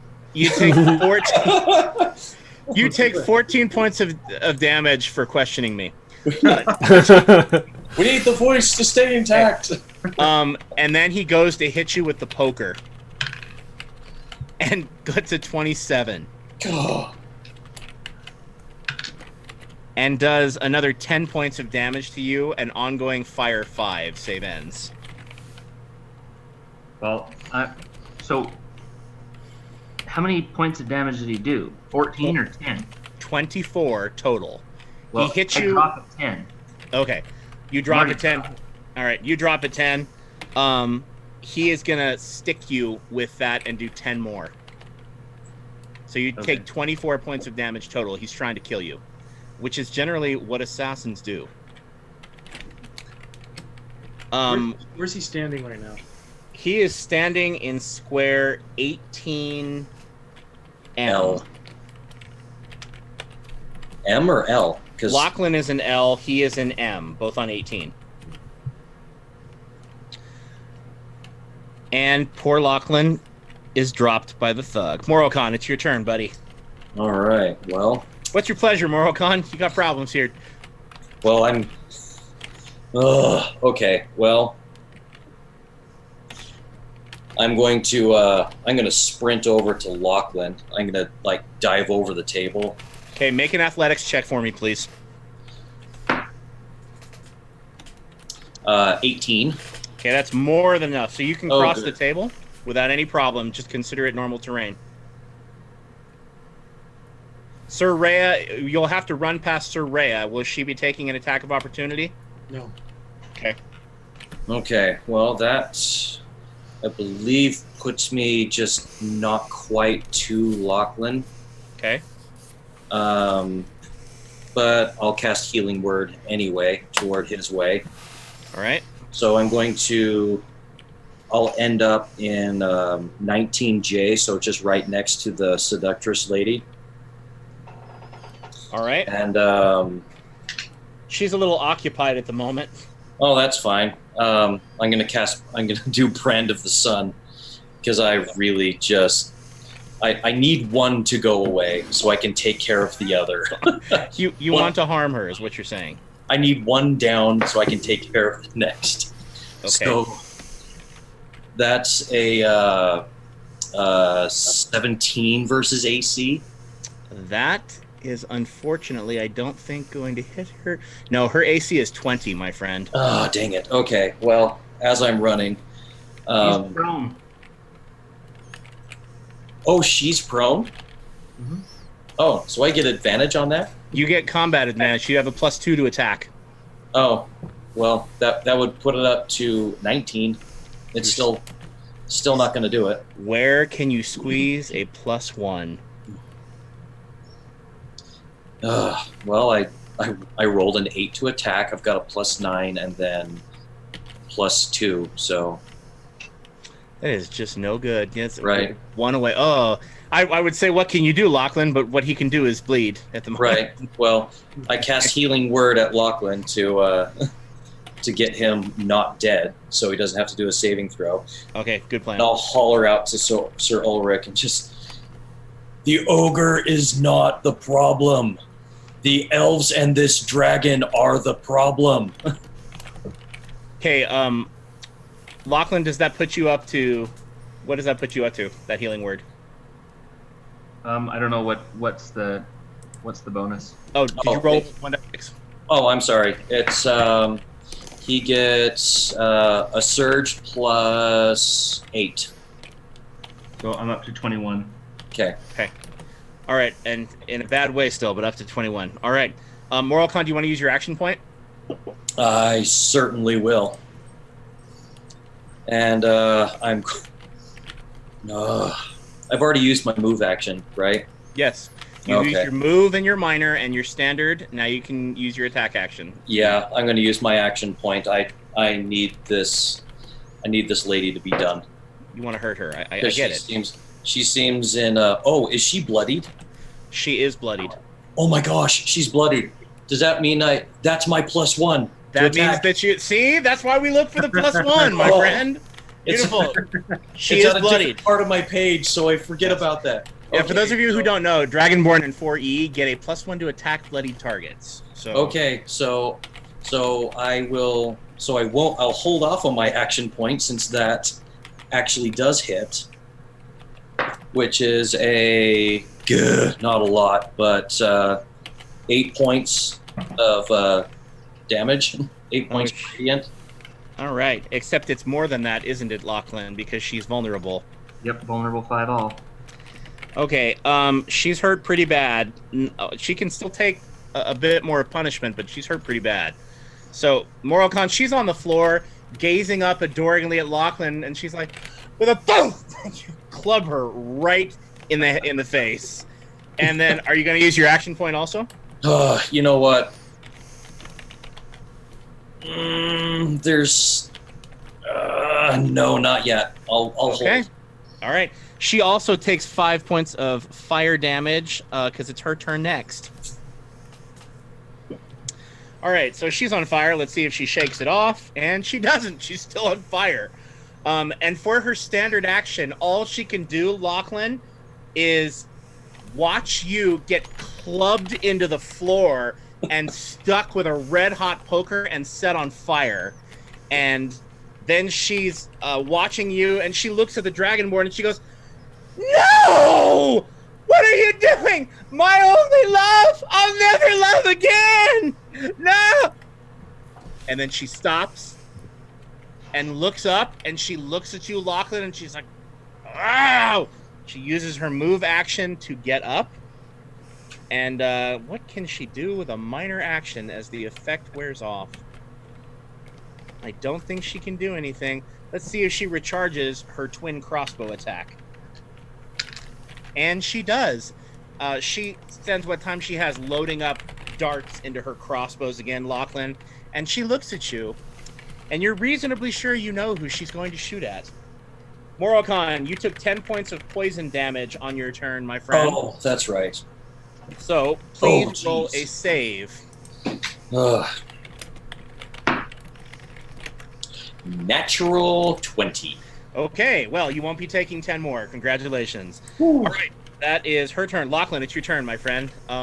Lachlan, please make an acrobatics check to see if you can avoid the water spout spell. 24. All right, so you are able to dance out of the way as you hear that, and then water rises up. You want to make your save now or at the end? I'll make it now. And let's see if you throw it off. That was a 16. All right, so you dance out of the water spout spell, and the magic dissipates. It is your turn.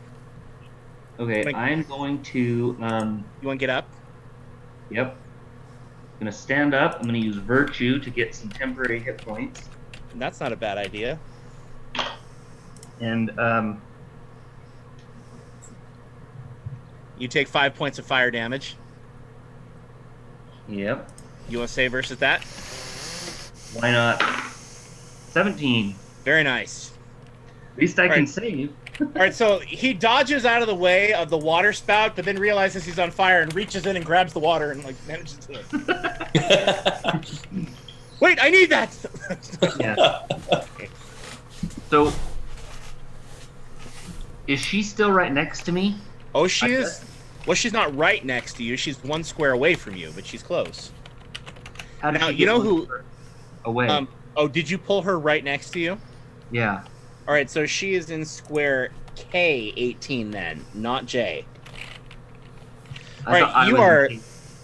I thought I was in K18. I thought he was too. That's why I was trying to get to there. So she's in J18? She's in J18. I have You are one. now flanked on both sides, Morocon. The thug, Dragonborn, Black Dragonborn's on your right, and she is on your left. Morocon, you are in square 19J. You are right diagonal from her. Okay. All right. Well, sorry, Morocon, but this might affect you as well. All right. I'm going to use Beguiling Oration. It is everybody in a burst 2 for me. So the thug, the hoe, and Language. Okay. Okay. all right. So let's attack Morocon first. Can't believe your language. There are waves of ecstasy casting ogres in this stream. Morocon, that is an 18 versus will. Yeah, you got me. Okay. Against her, that's a 23 versus will. That'll hit. And against him, that's that's even better. That's a 28 versus will. You got him too. What is this power? Okay.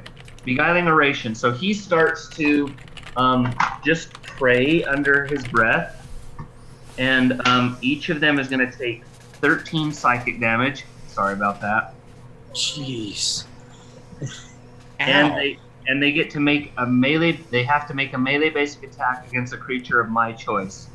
And so Morocon is going to make an attack against her. She's going to make an attack against herself, and Thug is going to make an attack against himself. Just melee basic. Melee basic. Do I just make that attack, or do I have to roll to hit? Oh, you have to roll the hit. Yeah. Okay. So this is some Fight Club stuff going on here. Yeah, this is seriously ugly. All right, well, he's going to swing. She's going to attack with her dagger. And unfortunately, she only rolls a 16. So I don't know how she misses herself, but it's one of these moments. And he's going to attack with his club. And he thunks himself in the head with his own club. And does 14 points of damage. That'll do. That'll do. Mine's a dirty 20 to hit. You hit yeah, that will hit both of them. So you hit. So I hit her, which is 4. Don't forget your fighting stance.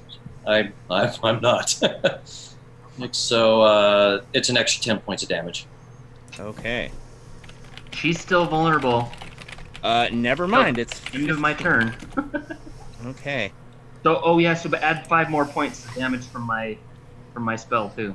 All right. She looks like one more good, solid, strong hit. Maybe not an at will, but a strong hit, and she's gonna go down. So Morocon is like Rocky Balboa-ing this elven shadow. And she's like she is. Her face is like black and blue at this point. And if it weren't for the fact that she murderously shot you with poison darts and tried to kill you, you might feel bad for her. But yeah, it's brutal. Morocon's doing the Rocky song. You can hear da-na-na in the background as she gets her second. As he gets his second Dress win. still on fire. Oh yeah, she's still on fire. Still on fire. Yeah, I'm gonna start to sing. It's the eye of the beholder. Okay. Okay. Very nice. But no, I'm gonna use my action point here. I'm gonna blunder her, and that's 22 versus will. Hasn't she suffered enough? Yes. Okay, you got her. Okay, my turn's not over, so that's another. With the 5, that's another 18 points of psychic damage. Okay, she drops. How do you make her fumble herself into knocking herself out? I'm gonna have her slam her face into the chair beside Morocon. Oh my So god! she just goes right into the chair. All right, Lachlan, are you singing as you do this, or playing an instrument? Oh, he's singing. Yeah. All right. He's not really singing the Eye of the Beholder. Okay. Although that would be no. He's he's singing the song. Where?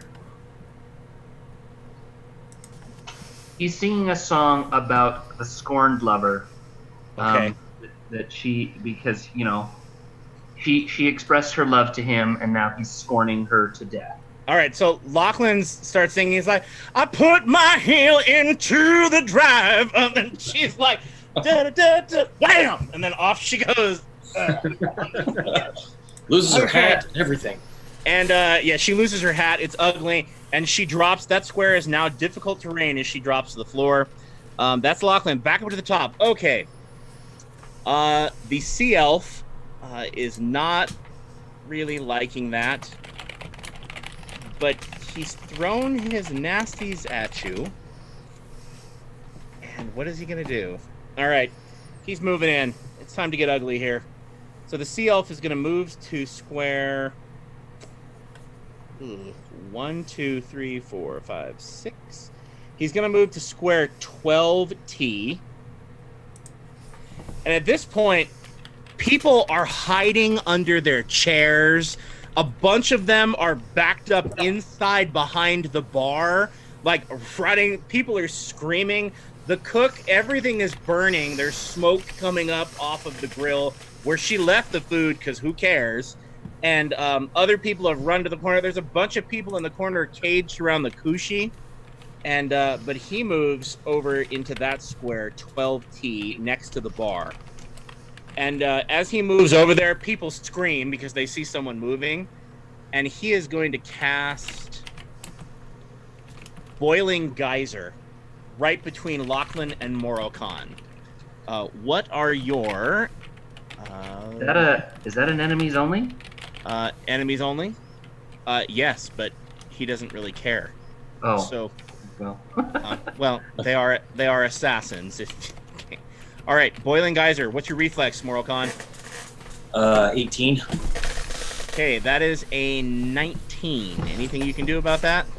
Not really. Nope. Lachlan, what is your reflex? 19. Okay, that's a 35. Oh, jeez. 35. Sorry, rolled kind of hot, or that. Excuse me, that's a 25. I apologize. Okay, Still. 8.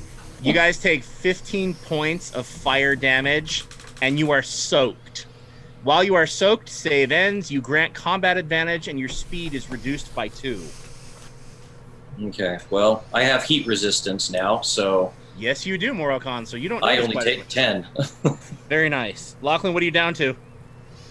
15. It got rid of some temporary hit points, so. Okay. Right at the top, Lachlan, you're gonna get. Oh. No, you're not. What's she gonna do? All right, let's see what Gizik and Sir Ulrich do before she decides to act. Okay, that was his turn, and I think he is going to use his action point. Can't cast Boiling Geyser He already again. used his action point. Did he? The Elementalist? Okay. He shot me and then moved over and then used it. Okay. All right, my bad. Sorry. That's true. He did. And the Thug used his as well when he stabby you. Thank you. Sorry, I was looking at the wrong person on my little sheet here. Okay, that was his turn. Gizik, it's your turn, my friend. All right. It's Ulrich's turn. I turn slowly toward him and I say, "This boy on the floor, he wants to take your place. He wants to be the man in charge." And I'm rolling aggressive compulsion against Will. 27 against Will. I'm pretty sure that hits you, Ulrich. Matt, this is where you ask, is there anything we can do about that? If the voice of the Divine Fellowship was knocked down to 15 hit points, I might do that. But I think if I try to throw you another bone, they may mutiny against me. No, that clearly overpowers my will. So now, in a fit of jealousy, you get to make a melee basic attack against Leo. And you get a +4 to your damage. Ooh. Okay, great. Alrighty. His AC is 22. Jeez. But I rolled a 7 to hit. Oh, you missed. No, his AC is 22. I rolled a 27. Oh, well, that'll do it. Okay, so no need to roll any damage or anything. Sir Leo is out for the count, my friend. Not What have you dead. done? I have just murdered my squire.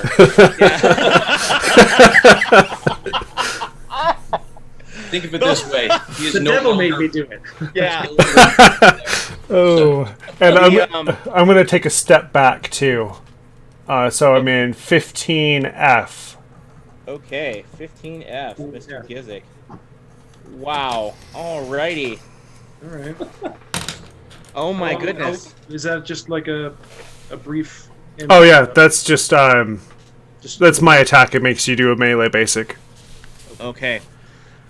So he bewitches you, Sir Ulrich, and you take your spear and just stab it right in Sir Leo's back on the floor as he was writhing in ecstasy. Stop and that. it's just it's an ugly scenario. And congratulations, Sir Ulrich, it's your turn. Okay. Well, the realization of what's just happened dawns on me, and he's dead, yes? No, he's dying. He's not dead. Dying. Yeah. Okay. He's going to be dead in one round if you don't lay on hands. You could retreat with him, just cut your losses and go. No, he's a faithful squire. I need to try and heal him. Okay, so with your minor action, you can heal him. Yeah. I will do that. It's a minor action, laying on hands, yeah?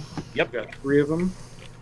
So I quickly reach down and touch him, and I heal him for a healing surge. So that's what, 20 points? 20 hit points? Or 1, I guess he's back up, right? Yep. All right. That's a minor action. Can I do more beyond that? Yeah. You've still got a move and a standard. Okay. You can get nasty. Yeah. I mean, so not- I reach down, I touch my young squire, and as soon as I see breath come into his lungs, the camera zooms in on my face, Okay. and my head snaps towards Gizik. And I whisper to myself, "Bright Spike will drink tonight," referring to my spear as I burst towards him, brandishing my spear.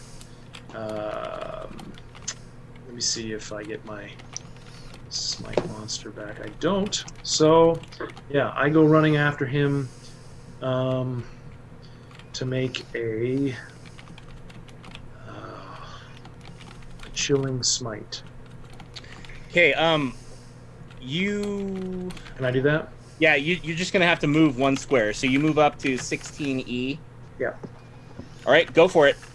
Chill him.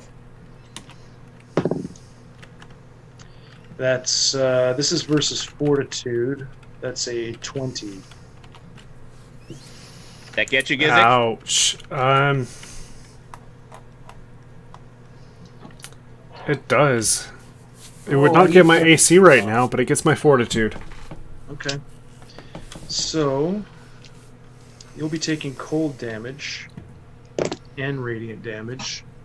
So you take 10 cold damage, 4 more radiant damage on top of that, and you have a -5 to damage rolls, save ends. Well, I had 14 hit points left, so... Well, let's see what happens here then.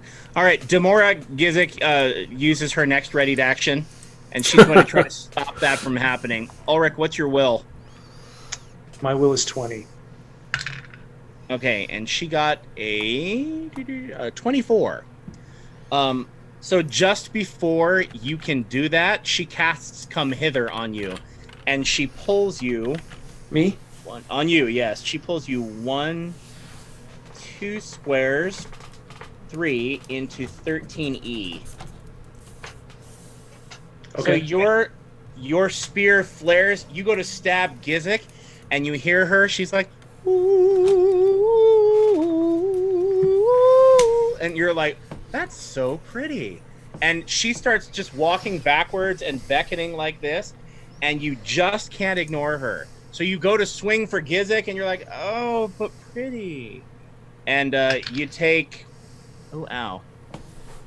You take 13 points of psychic damage. Oof. 'Tis but a scratch.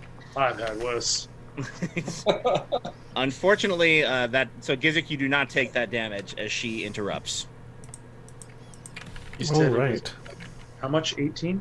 18 points of psychic damage. Oh, excuse me, 13, not 18. Okay. Okay. And now it is the thug's turn, the Black Dragonborn. Lachlan, he does not like you. I've got my squires again. Sorry. Oh yeah, please. I'm sorry. That's my bad. Sorry, we got 3 enemies and they're actually kind of engaged. Well, not directly, but they want to be engaged with the Dragonborn. Is the Shadowkai? Oh, she's out for the count on the floor. Morokhan gave her the rocky treatment, and then Lachlan had her bash her head into the stool. Okay, so I'd like them to rush if they can over to the Dragonborn. Can they get adjacent to him over like around 19K or 19L? Okay, Enough movement to get over there? One of them can move into 19L. The other one is going to have to double move to get to him. So who do you want to get there? Okay, Sir Evanston will get to 19. L, and then Rhea will take double move to come all the way around into square N18. So that's her action. She can't attack, but he can, yeah? Yep, that's correct. Okay, so brandishing his spear, that's a 25 to hit AC. That'll hit. Slashes him 7 points of damage, and he is marked. Alrighty.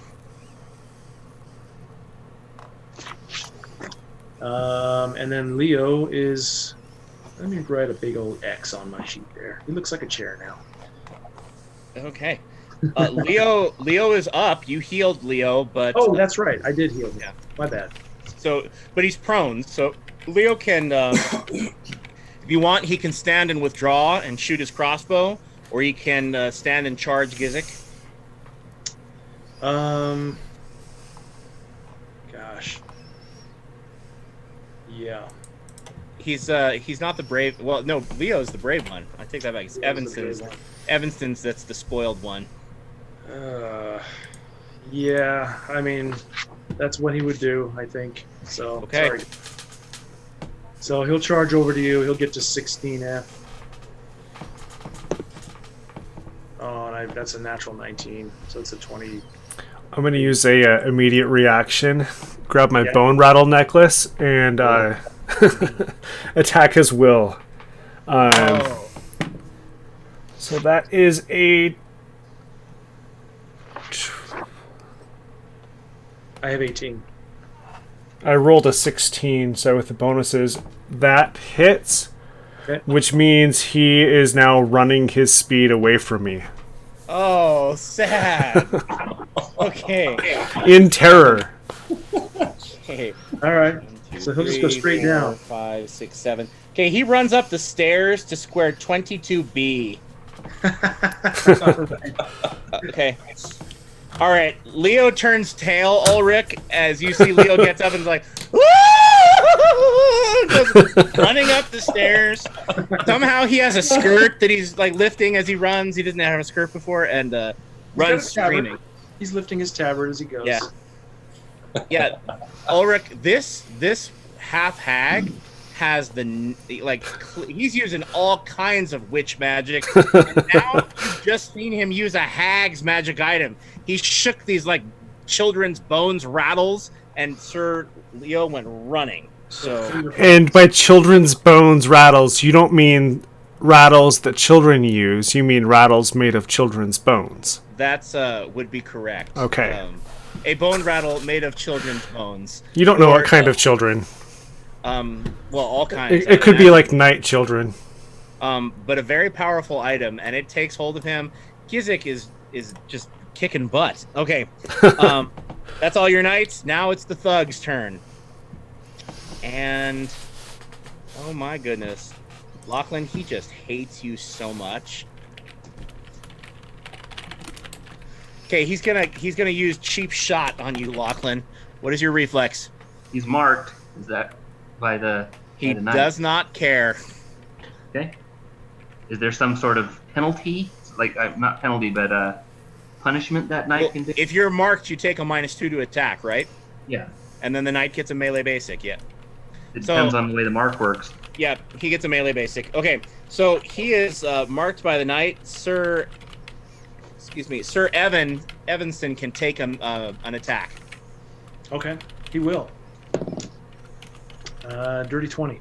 Oh, that hits. All right, 7 more points. Is he just again just shivving him. Jailhouse shiv. Alrighty. Okay. All right. So he sticks and he's like, "Ah!" And he's like, and he looks at you and he goes, "I'm gonna squeeze that pretty little voice out of your throat." And he goes to reach for your neck, Lachlan. What? Oh, and he rolls a 1. Pathetic. Okay, Lachlan. He goes to reach for your throat, and Evanston stabs him in the back and pulls him back by his like frills on the back of his head, and pulls him back. And what does he say as he pulls him back, Matt? He says, "I happen to like that guy singing. Get back here!" Very nice. Okay, that's his turn. Morocon, it's your turn. Okay. There is just no room to engage this guy. It's pretty crowded right there. Well, first things first. I need to use my Amulet of Life. Is that a minor action, or is that my standard action for this round? I think it's a free action. What are you using it to do? I need to heal myself. Okay. Badly. The Amulet of Life works whenever you use a healing surge through another means. So how are you using surge? You gonna do second wind? I'm gonna have to. Okay, unless you have a potion. I don't know what you have. I don't have a potion. Okay, so you have to use your second wind, but then you can use the amulet. Okay, well, second wind it is. So second wind, it gives me a +2 to all of my defenses, right? Uh-huh. Okay. And then does that give me 2 healing surges or 3 because of the amulet? Ryan, Amulet of Life lets you use 2 extra ones or just 1? Just one extra one. Yes, Yeah. you can use 2 surges. Okay. All right. Well, that gets me to a respectable hit pointage Okay. amount. All right, and then I'm going to.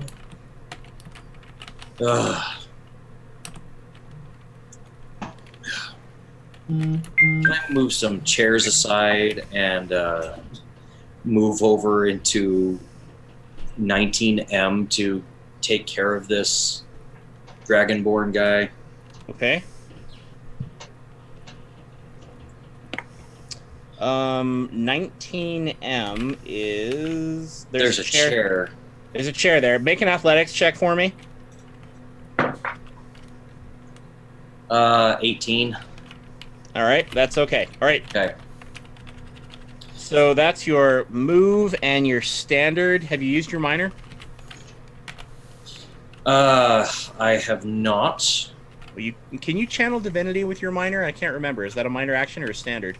It's a minor action, but I've got a lot of friendlies standing right next to me, and I don't particularly want to burn. Yeah. You really do. Okay. Right.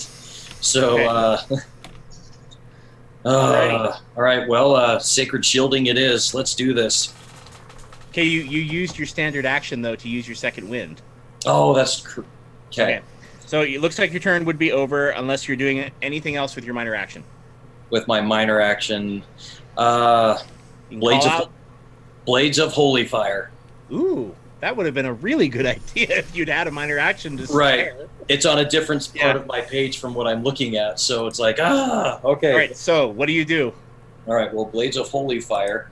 Basically, I run over and just kick this chair out of the way.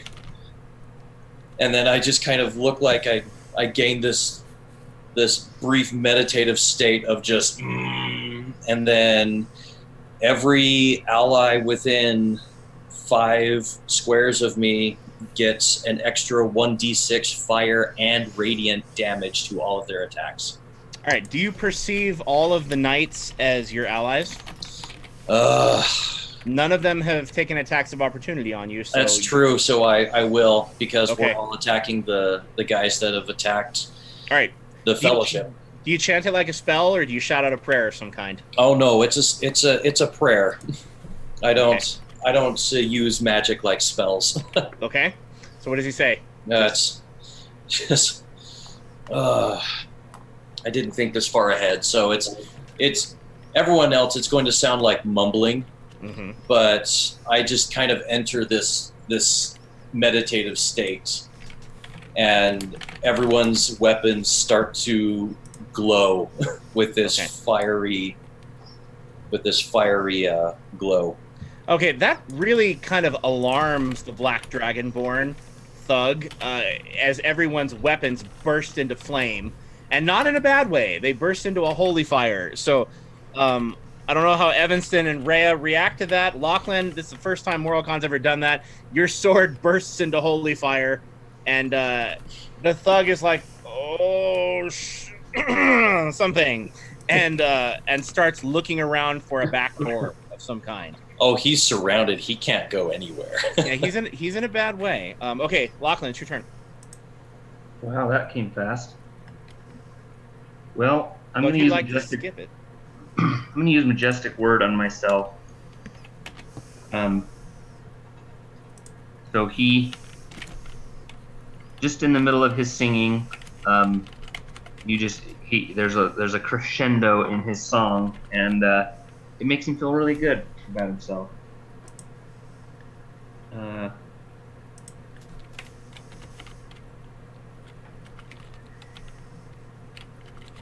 Okay, so Lachlan says something inspiration to himself like, "You're good enough, you're smart enough, and gosh darn it, people like you." He pulls out a vanity mirror. Oh, that's a bad idea right You're now. the greatest. You're Can you- awesome. Can you tell me how hurt the thug is? The thug is, he's definitely well past bloodied. He looks like he could take a few more hits, but he's well past bloodied. Okay.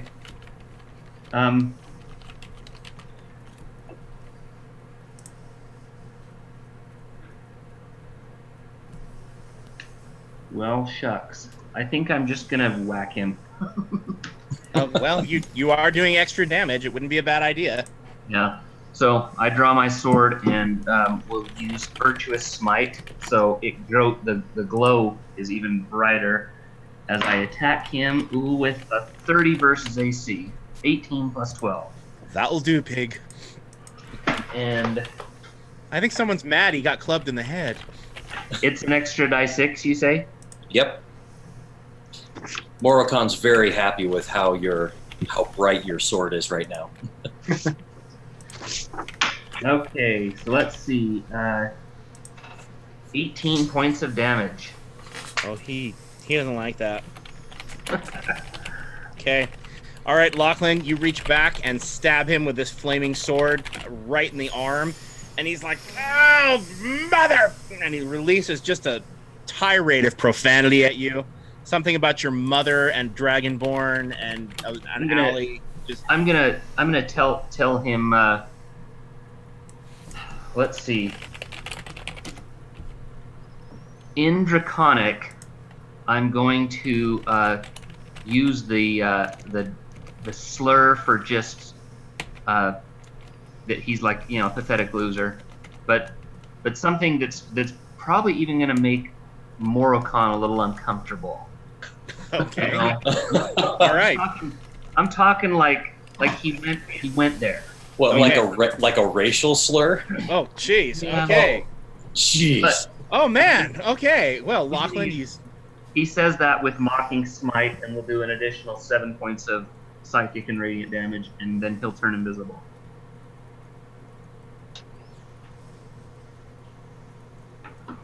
Does his new flaming sword go invisible along with him? You can't see me, but there's a beacon. Yeah. All right, back up to the God and the top. flaming sword. All right, this isn't looking good. So going back up to the top, the sea elf, he takes the double move and he double runs, and he rows 1, 2, 3, 4, 5, 6, 7, 8, and he runs up the stairwell. Well, nothing I can do about that.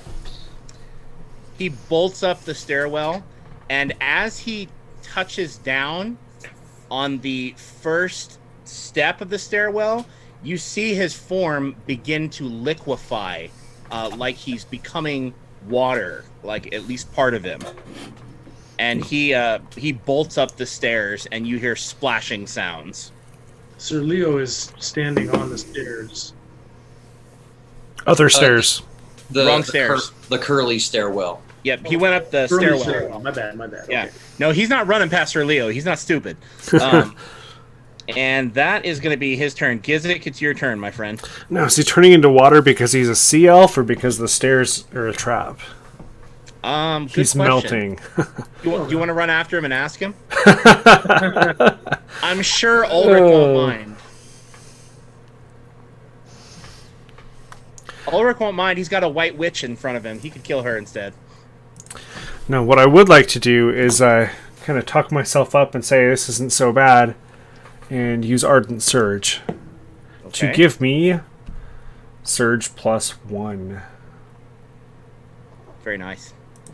Okay, go ahead and make a... Do you have Arcana, I believe, Sir Yes. Oh. I do have. Ulrich? No, I know you do. Yeah. Roll an Arcana check, Ulrich. 14. 14 total? 14 total. Okay, you are reasonably sure that this witch hag, male witch hag to boot, has just used a psionic ability, like a mind power, to heal himself. Which is even more disturbing.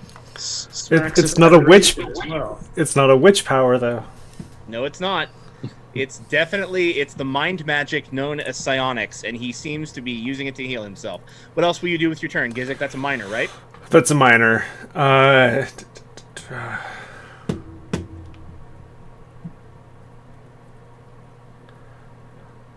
think that I'm going to burst apart into a swarm of spiders, crawl all over the place, and teleport away.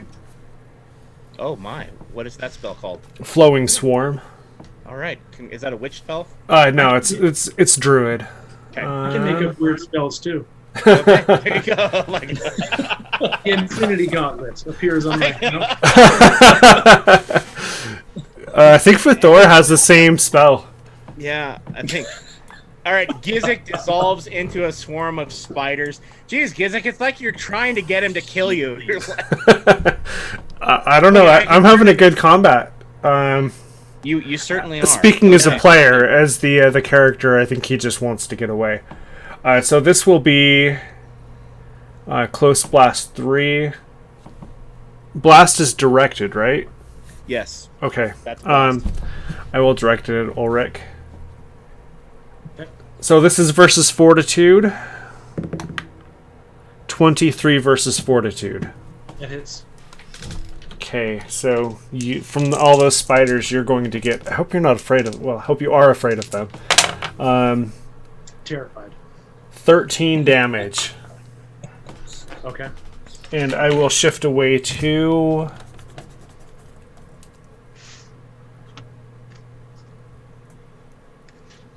let's see.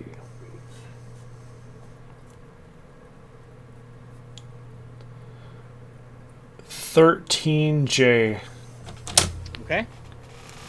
I'm going to use my divine counter to cut that in half. The damage? Yeah. So 13 down to, what is it, 7 or 6? How do I round? You round down in 4th edition, always. Okay. Then with my move action, I'm going to go behind the bar. Okay. All right. Gizik, a swarm of spiders goes moving behind the bar, and the crowd of people... I'm not a spider anymore. It was just moving to the gate right there on the bar. I was a swarm of spiders, then I reformed back into myself and stepped through the gate. All right, tell me what square you're in. L11.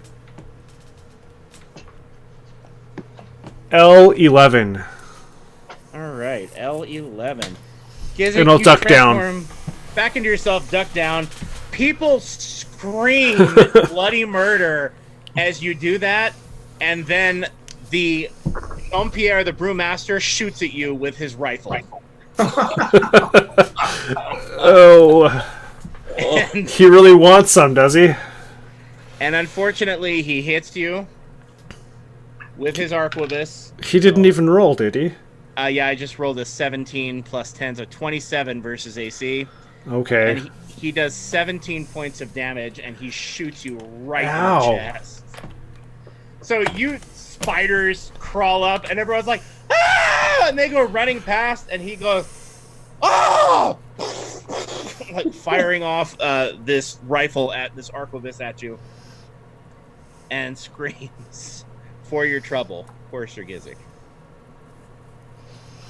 Okay, and that is Gizik's turn. Ulrich, it's your turn, Sir Ulrich. Okay, so am I still enchanted by this white witch? No, she pulled you, and then it ended. Where is she? She is in square 11H, right in front of you. 11H. Oh, I thought it was in 13E. Okay. You are in 13E. She is in 11H. Okay. Okay. Wow. So he ran. He ducked. Barman blew away the thing. I'm not crazy about that unnatural psionic magic that he was casting. Do I know that I was charmed by this White Witch? Oh yeah, you know, she's been throwing magic around left and right, healing the ally, charming you. She's not seemed to do a lot of damage to anybody, but she has certainly been flinging spells around. Is she of a benign nature? Is she human? Yeah. Human female in her early 30s, quite attractive. She's wearing nothing but white slippers and a white dress. She has a red backpack over her back, but otherwise doesn't seem to be carrying any weapons or anything else. Okay. I am going to ask her out. No, but as I turn to forlornly recalling the devastation I caused my compatriot. I'm gonna run toward my other two squires to help. Using my Valiant Rush, can I? Ooh, oh yeah. There. You can with your Valiant Rush, you can get anywhere you want to. Okay. And it's a double move, so you can put yourself wherever you want to. Okay. Because I wouldn't be able to get there and still have an attack action if I just. Yeah, you would. You got plenty of squares of movement, dude. You can get there. What's my movement? 1, 2, 3, 4, 5, 6. Yeah, your movement is 12 because you get to move twice, so you can get wherever you need to. Scratch the Valiant Rush thing for now, then. So I will. Okay, but that's how you get there. Valiant Rush lets you make 2 move actions. So on your turn with a move, you can move 12 instead of 6 squares. Okay. Yeah, I want to try and rush to that Dragonborn. Okay. He's kind of crowded around from what I can see. You can move into square N19. You can kick some chairs away. Yeah. Yep. I'll do that. Okay. So Ulrich goes leaping over tables, bounding. He leaps off one bar stool, somersaults in the air, comes down on the other table, and leaps down into that square, covering an enormous amount of distance in one mad rush. He's within my aura now, so his blade starts glowing. with holy fire. Wonderful. And you were in my aura as well, but have yet to explain what that might be. So, yeah, I am going to make a vengeful strike against him. That seems quite vengeful of you. That is a dirty 20 to hit him. That's a hit. Okay.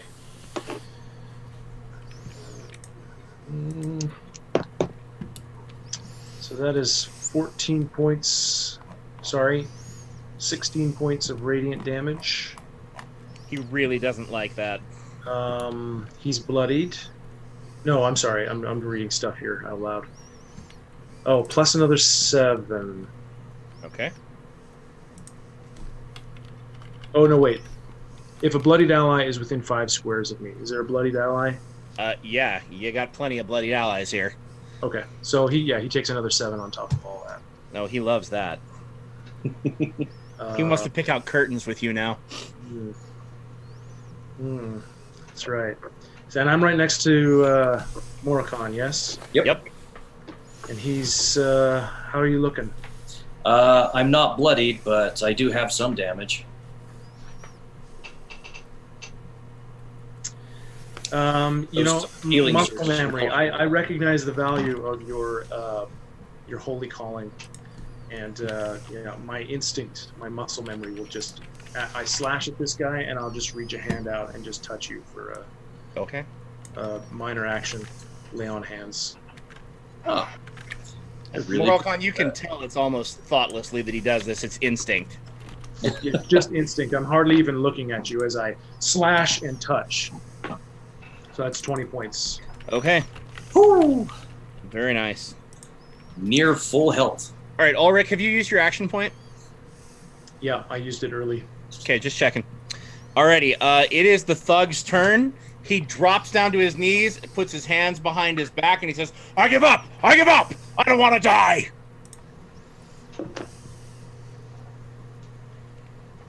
Shackles, now! Okay. The others haven't had their turn yet, so Rhea slaps some shackles on him behind his back, and your other, Sir Evanston, shackles his feet, so he ain't going nowhere. Which, unless you continue fighting the Divine Fellowship, effectively ends the conflict. Now, I would like you to make a perception check. Everybody can make a perception check now. Is that wisdom for me? Yeah, if you're not trained in I'm not perception, trained. and I think you are. If I Arcana, athletics, history, religion. yeah, on the monster sheet, it's not located in the same location. Oh, It's plus up on 12. Yeah, you're right. Yep, you're trained. Is that insight or No, it's just... perception. Okay. Well. Okay. 28 for me. 28. Hopefully a 17 gets me something. Lachlan, you can make it also. I got a 24. Okay, so he puts his head down like this, and on the back of his neck, you see a tattoo of what looks like a dagger pommel with a trident's head coming out of it. And you automatically recognize the emblem of the Trident Society. They are a group of vicious murderers from the nation of Aquanosha to the north. And the Trident Society is awful. They have a reputation for sending 3 killers, one for each prong of the trident, and they keep doing it until whoever they've come for is dead. Okay. But you recognize, you are very familiar with the Trident Society. They're a horrible criminal organization from a horribly corrupt and criminal city-state. Okay. That stairway over there, where does it lead? Upstairs? The innkeeper looks at you and he says, oh, now you wish to know where the stair leads? You destroy my inn. There is blood everywhere. And now you will tell me, where does the stair lead? Oh, can I go up the stairs? That's beautiful. The Order of St. Bethania will recompense. Now tell me, where do those stairs lead? That they go up to the rooms, the bedrooms. Is there an easy way out of this building from up there? He said, the window? They can go out the window. That is it. I'm going to send my... Sir Now, Leo's Leo- on the stairs. Leo is running to the stairs. Is he still afraid? He has recovered from the panic, and he is really embarrassed. Okay. He's He walks- at the entrance He of walks down the stairs, and he's like bright red, and he's staring at the floor. He's mortified that he ran away. I'm going to say, Sir Leo, Evanston, Rhea, get outside. Surround the building. We need to find this other assassin. Okay, they bolt and go running up the stairs to follow your order. Is the chick dead? Is she dead? Yeah. Kind of. No, actually, she's not dead. Okay, I'll look at Sir Ulrich. Oh no, what's his Ulrich. name? Ulrich. Not Nice von name. Liechtenstein. Sybil. Yeah. Or Silver. Hey, Sir Ulrich, do you want me to save this one's life? This, you're referring to the Dragonborn in front of us? No, I'm referring to the church. Oh, Shedder Kai. This other assassin's life.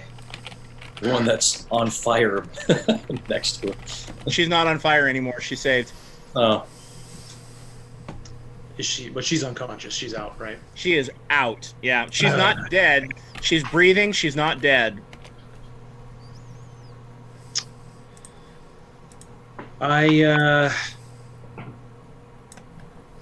I will say, the world is a better place without her. Do with her what you will. May I take this? Will you remand the this half ogre into my custody? I am headed to Horta, meet with the Heartseekers. The Heartseekers, Sir Ulrich, are another order of knights. They worship Sindel, so they're not really part of the Church of Bestera or Saint Bethania's order, but they are a very well thought of knightly order within the city of Porta. And he's referring to Gizik when he says that, yeah. Yeah. And what are your intentions with him as you seek the Heartseekers? Well, he needs to be reformed. He's not a bad creature, but he was severely abused by his hag mother and needs compassion to be able to be made into a completely serviceable creature. You honestly believe that a creature with such a parentage, such a history, could be reformed and be a force for good in our world? if I may, Sir Ulrich, he has saved my life as well. Brought me back from the brink on more than one occasion. Well, he almost killed me. Well, no, he didn't.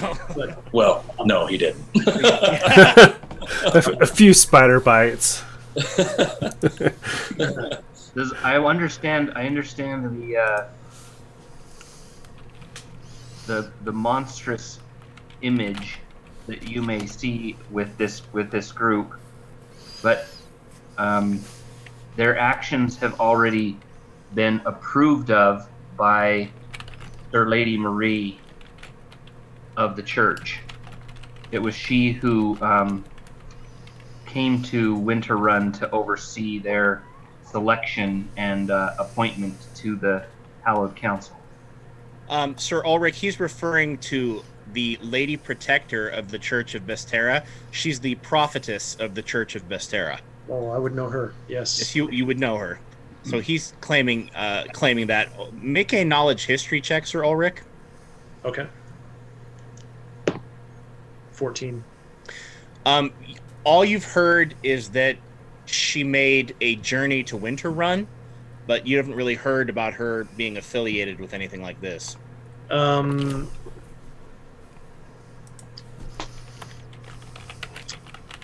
I believe him? Is he being honest? Make an insight check, please. That is a dirty 20. Lachlan, make a diplomacy check.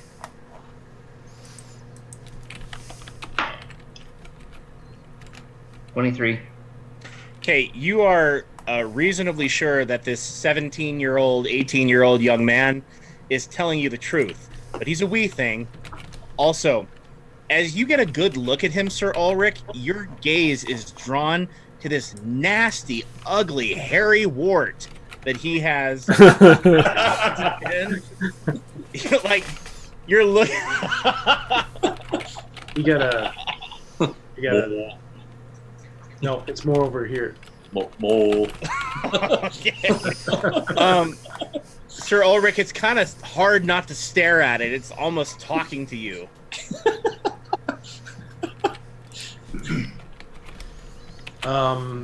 But for the most part, I with those kind of roles, I believe him. You know, I think I would be inclined to believe him. And I say,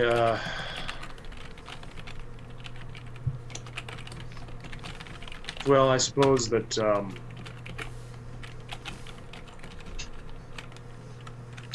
you have a worthwhile plan in place.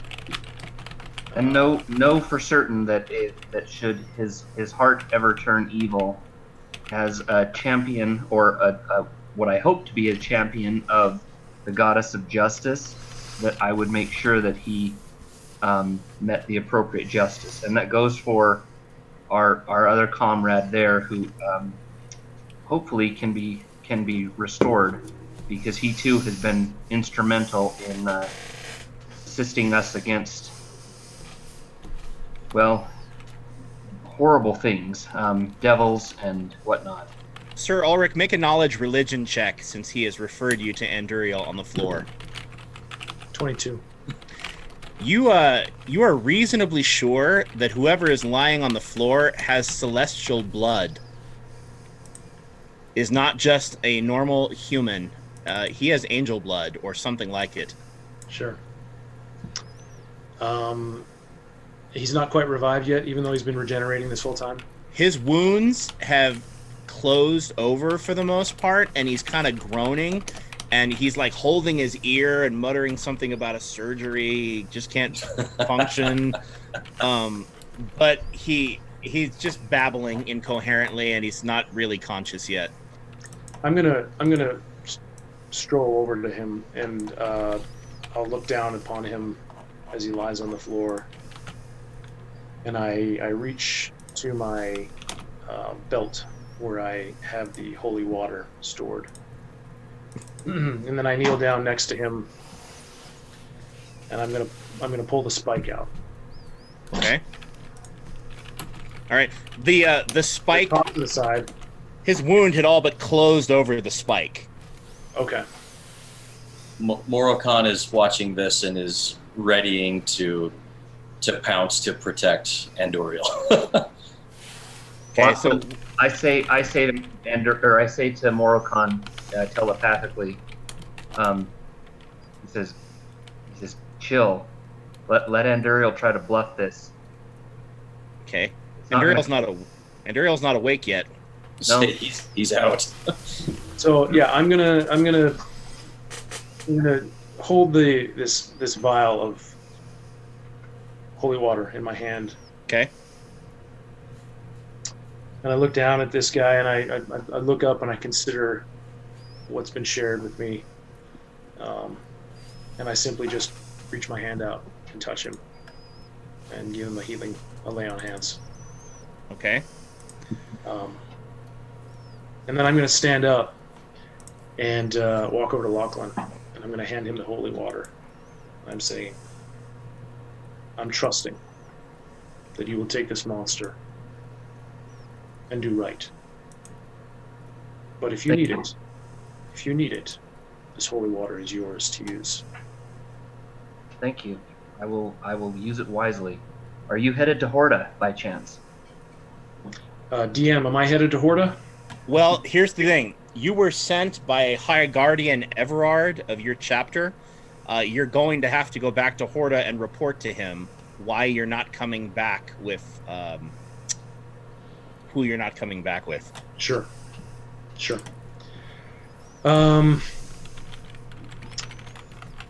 That's fine. Yeah, yes, I am.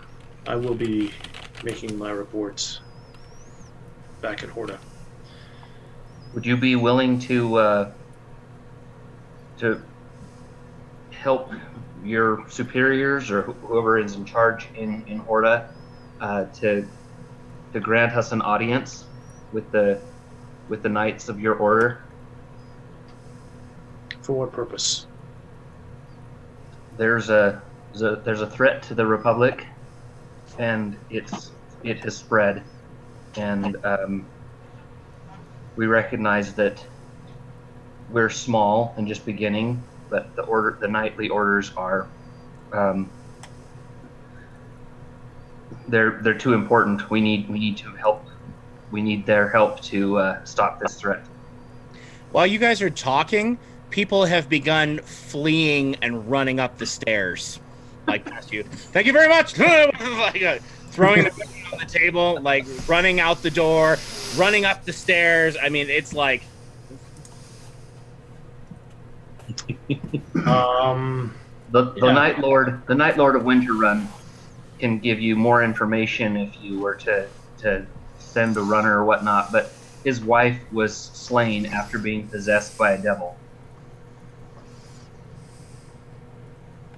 We don't know how far-reaching their goals are, but there are wicked fae involved and devils. Kate, Demora walks over, the White Witch, and she looks at you and she says, I do apologize for the confusion, Sir Knight, but the young boy speaks the truth. I have received reports in Winterrun of these events happening. I attest to it, and many others can. The Night Lord's wife was indeed possessed, and there was far worse done in Winterrun.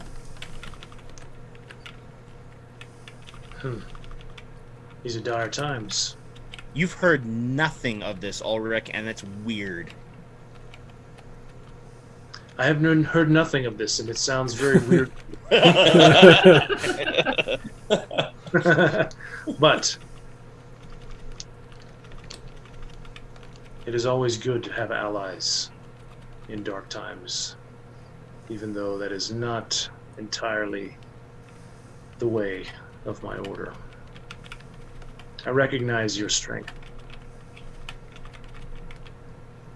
I will do what I can to offer an aid in getting you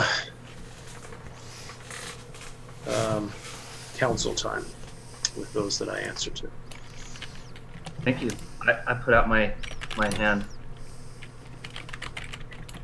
And I return it. And that's where we'll end, on that beautiful human moment right there. All right, very good. Slaps a hand on his shoulder and says, "You are a man of honor." And I said that's where we'll end, Ben. I don't think, no. Morocon does not do that. No, I'm just kidding. And then Just Gizik. kidding. Okay. And then Gizik lights up a stogie, and no. Okay, we're not. Okay. Alrighty, very good. One So, more thing. for those of you who joined us tonight, thank you for joining us. We like to end on an uplifting thought we call "Consider This," and we do that at the end of every stream. So if you're watching for the first time, so I just wanted to share a really quick story for you, a positive one, even though we're over quite a bit. I have struggled to stay fit and worked on my fitness off and on my whole life. And when I first started running, I was 15 years old, and I started running, around my neighborhood, just trying to get into shape, trying to lose weight, trying to be fit. And I remember when I first started, I could barely get to the end of the street, where it was a pathetic distance. And I remember that, once I got to the end of the street, according to the course I'd mapped out, I had to start running uphill. And it was daunting to me because I was already sick to my stomach when I got to the corner, but the goal is to run a little bit more every day, to go just a little bit farther. And I did. So I went a little bit farther. And as I was coming up the hill one of these times, thinking I'm not going to make it to the top, what am I doing? I am never going to be able to make it to the top. This lovely young African-American woman in a professional running outfit with music and a perfect running gait, by the way. Obviously, she'd been doing this for a very long time, extremely fit. I ran past her and I was like, I'm dying. And she said, you can do it. You can do it, or something to the effect. And when she said that to me, I made it all the way to the top of the hill. And then it was time to start running sideways. Ooh, then there was a horizontal run, which is much better, But I honestly don't know if I would have made it to the top of the hill. But I really I didn't feel judged by her, even though she was in such great shape. I felt such encouragement flowing off of her. She must have known, watching me, what I was doing. I was wearing crappy sweatpants and a really ugly sweatshirt that most of you, Lachlan, wouldn't be caught dead in. And but I remember that moment distinctly, that moment of kindness. She lifted me up in that moment. There's so much negativity around the world right now.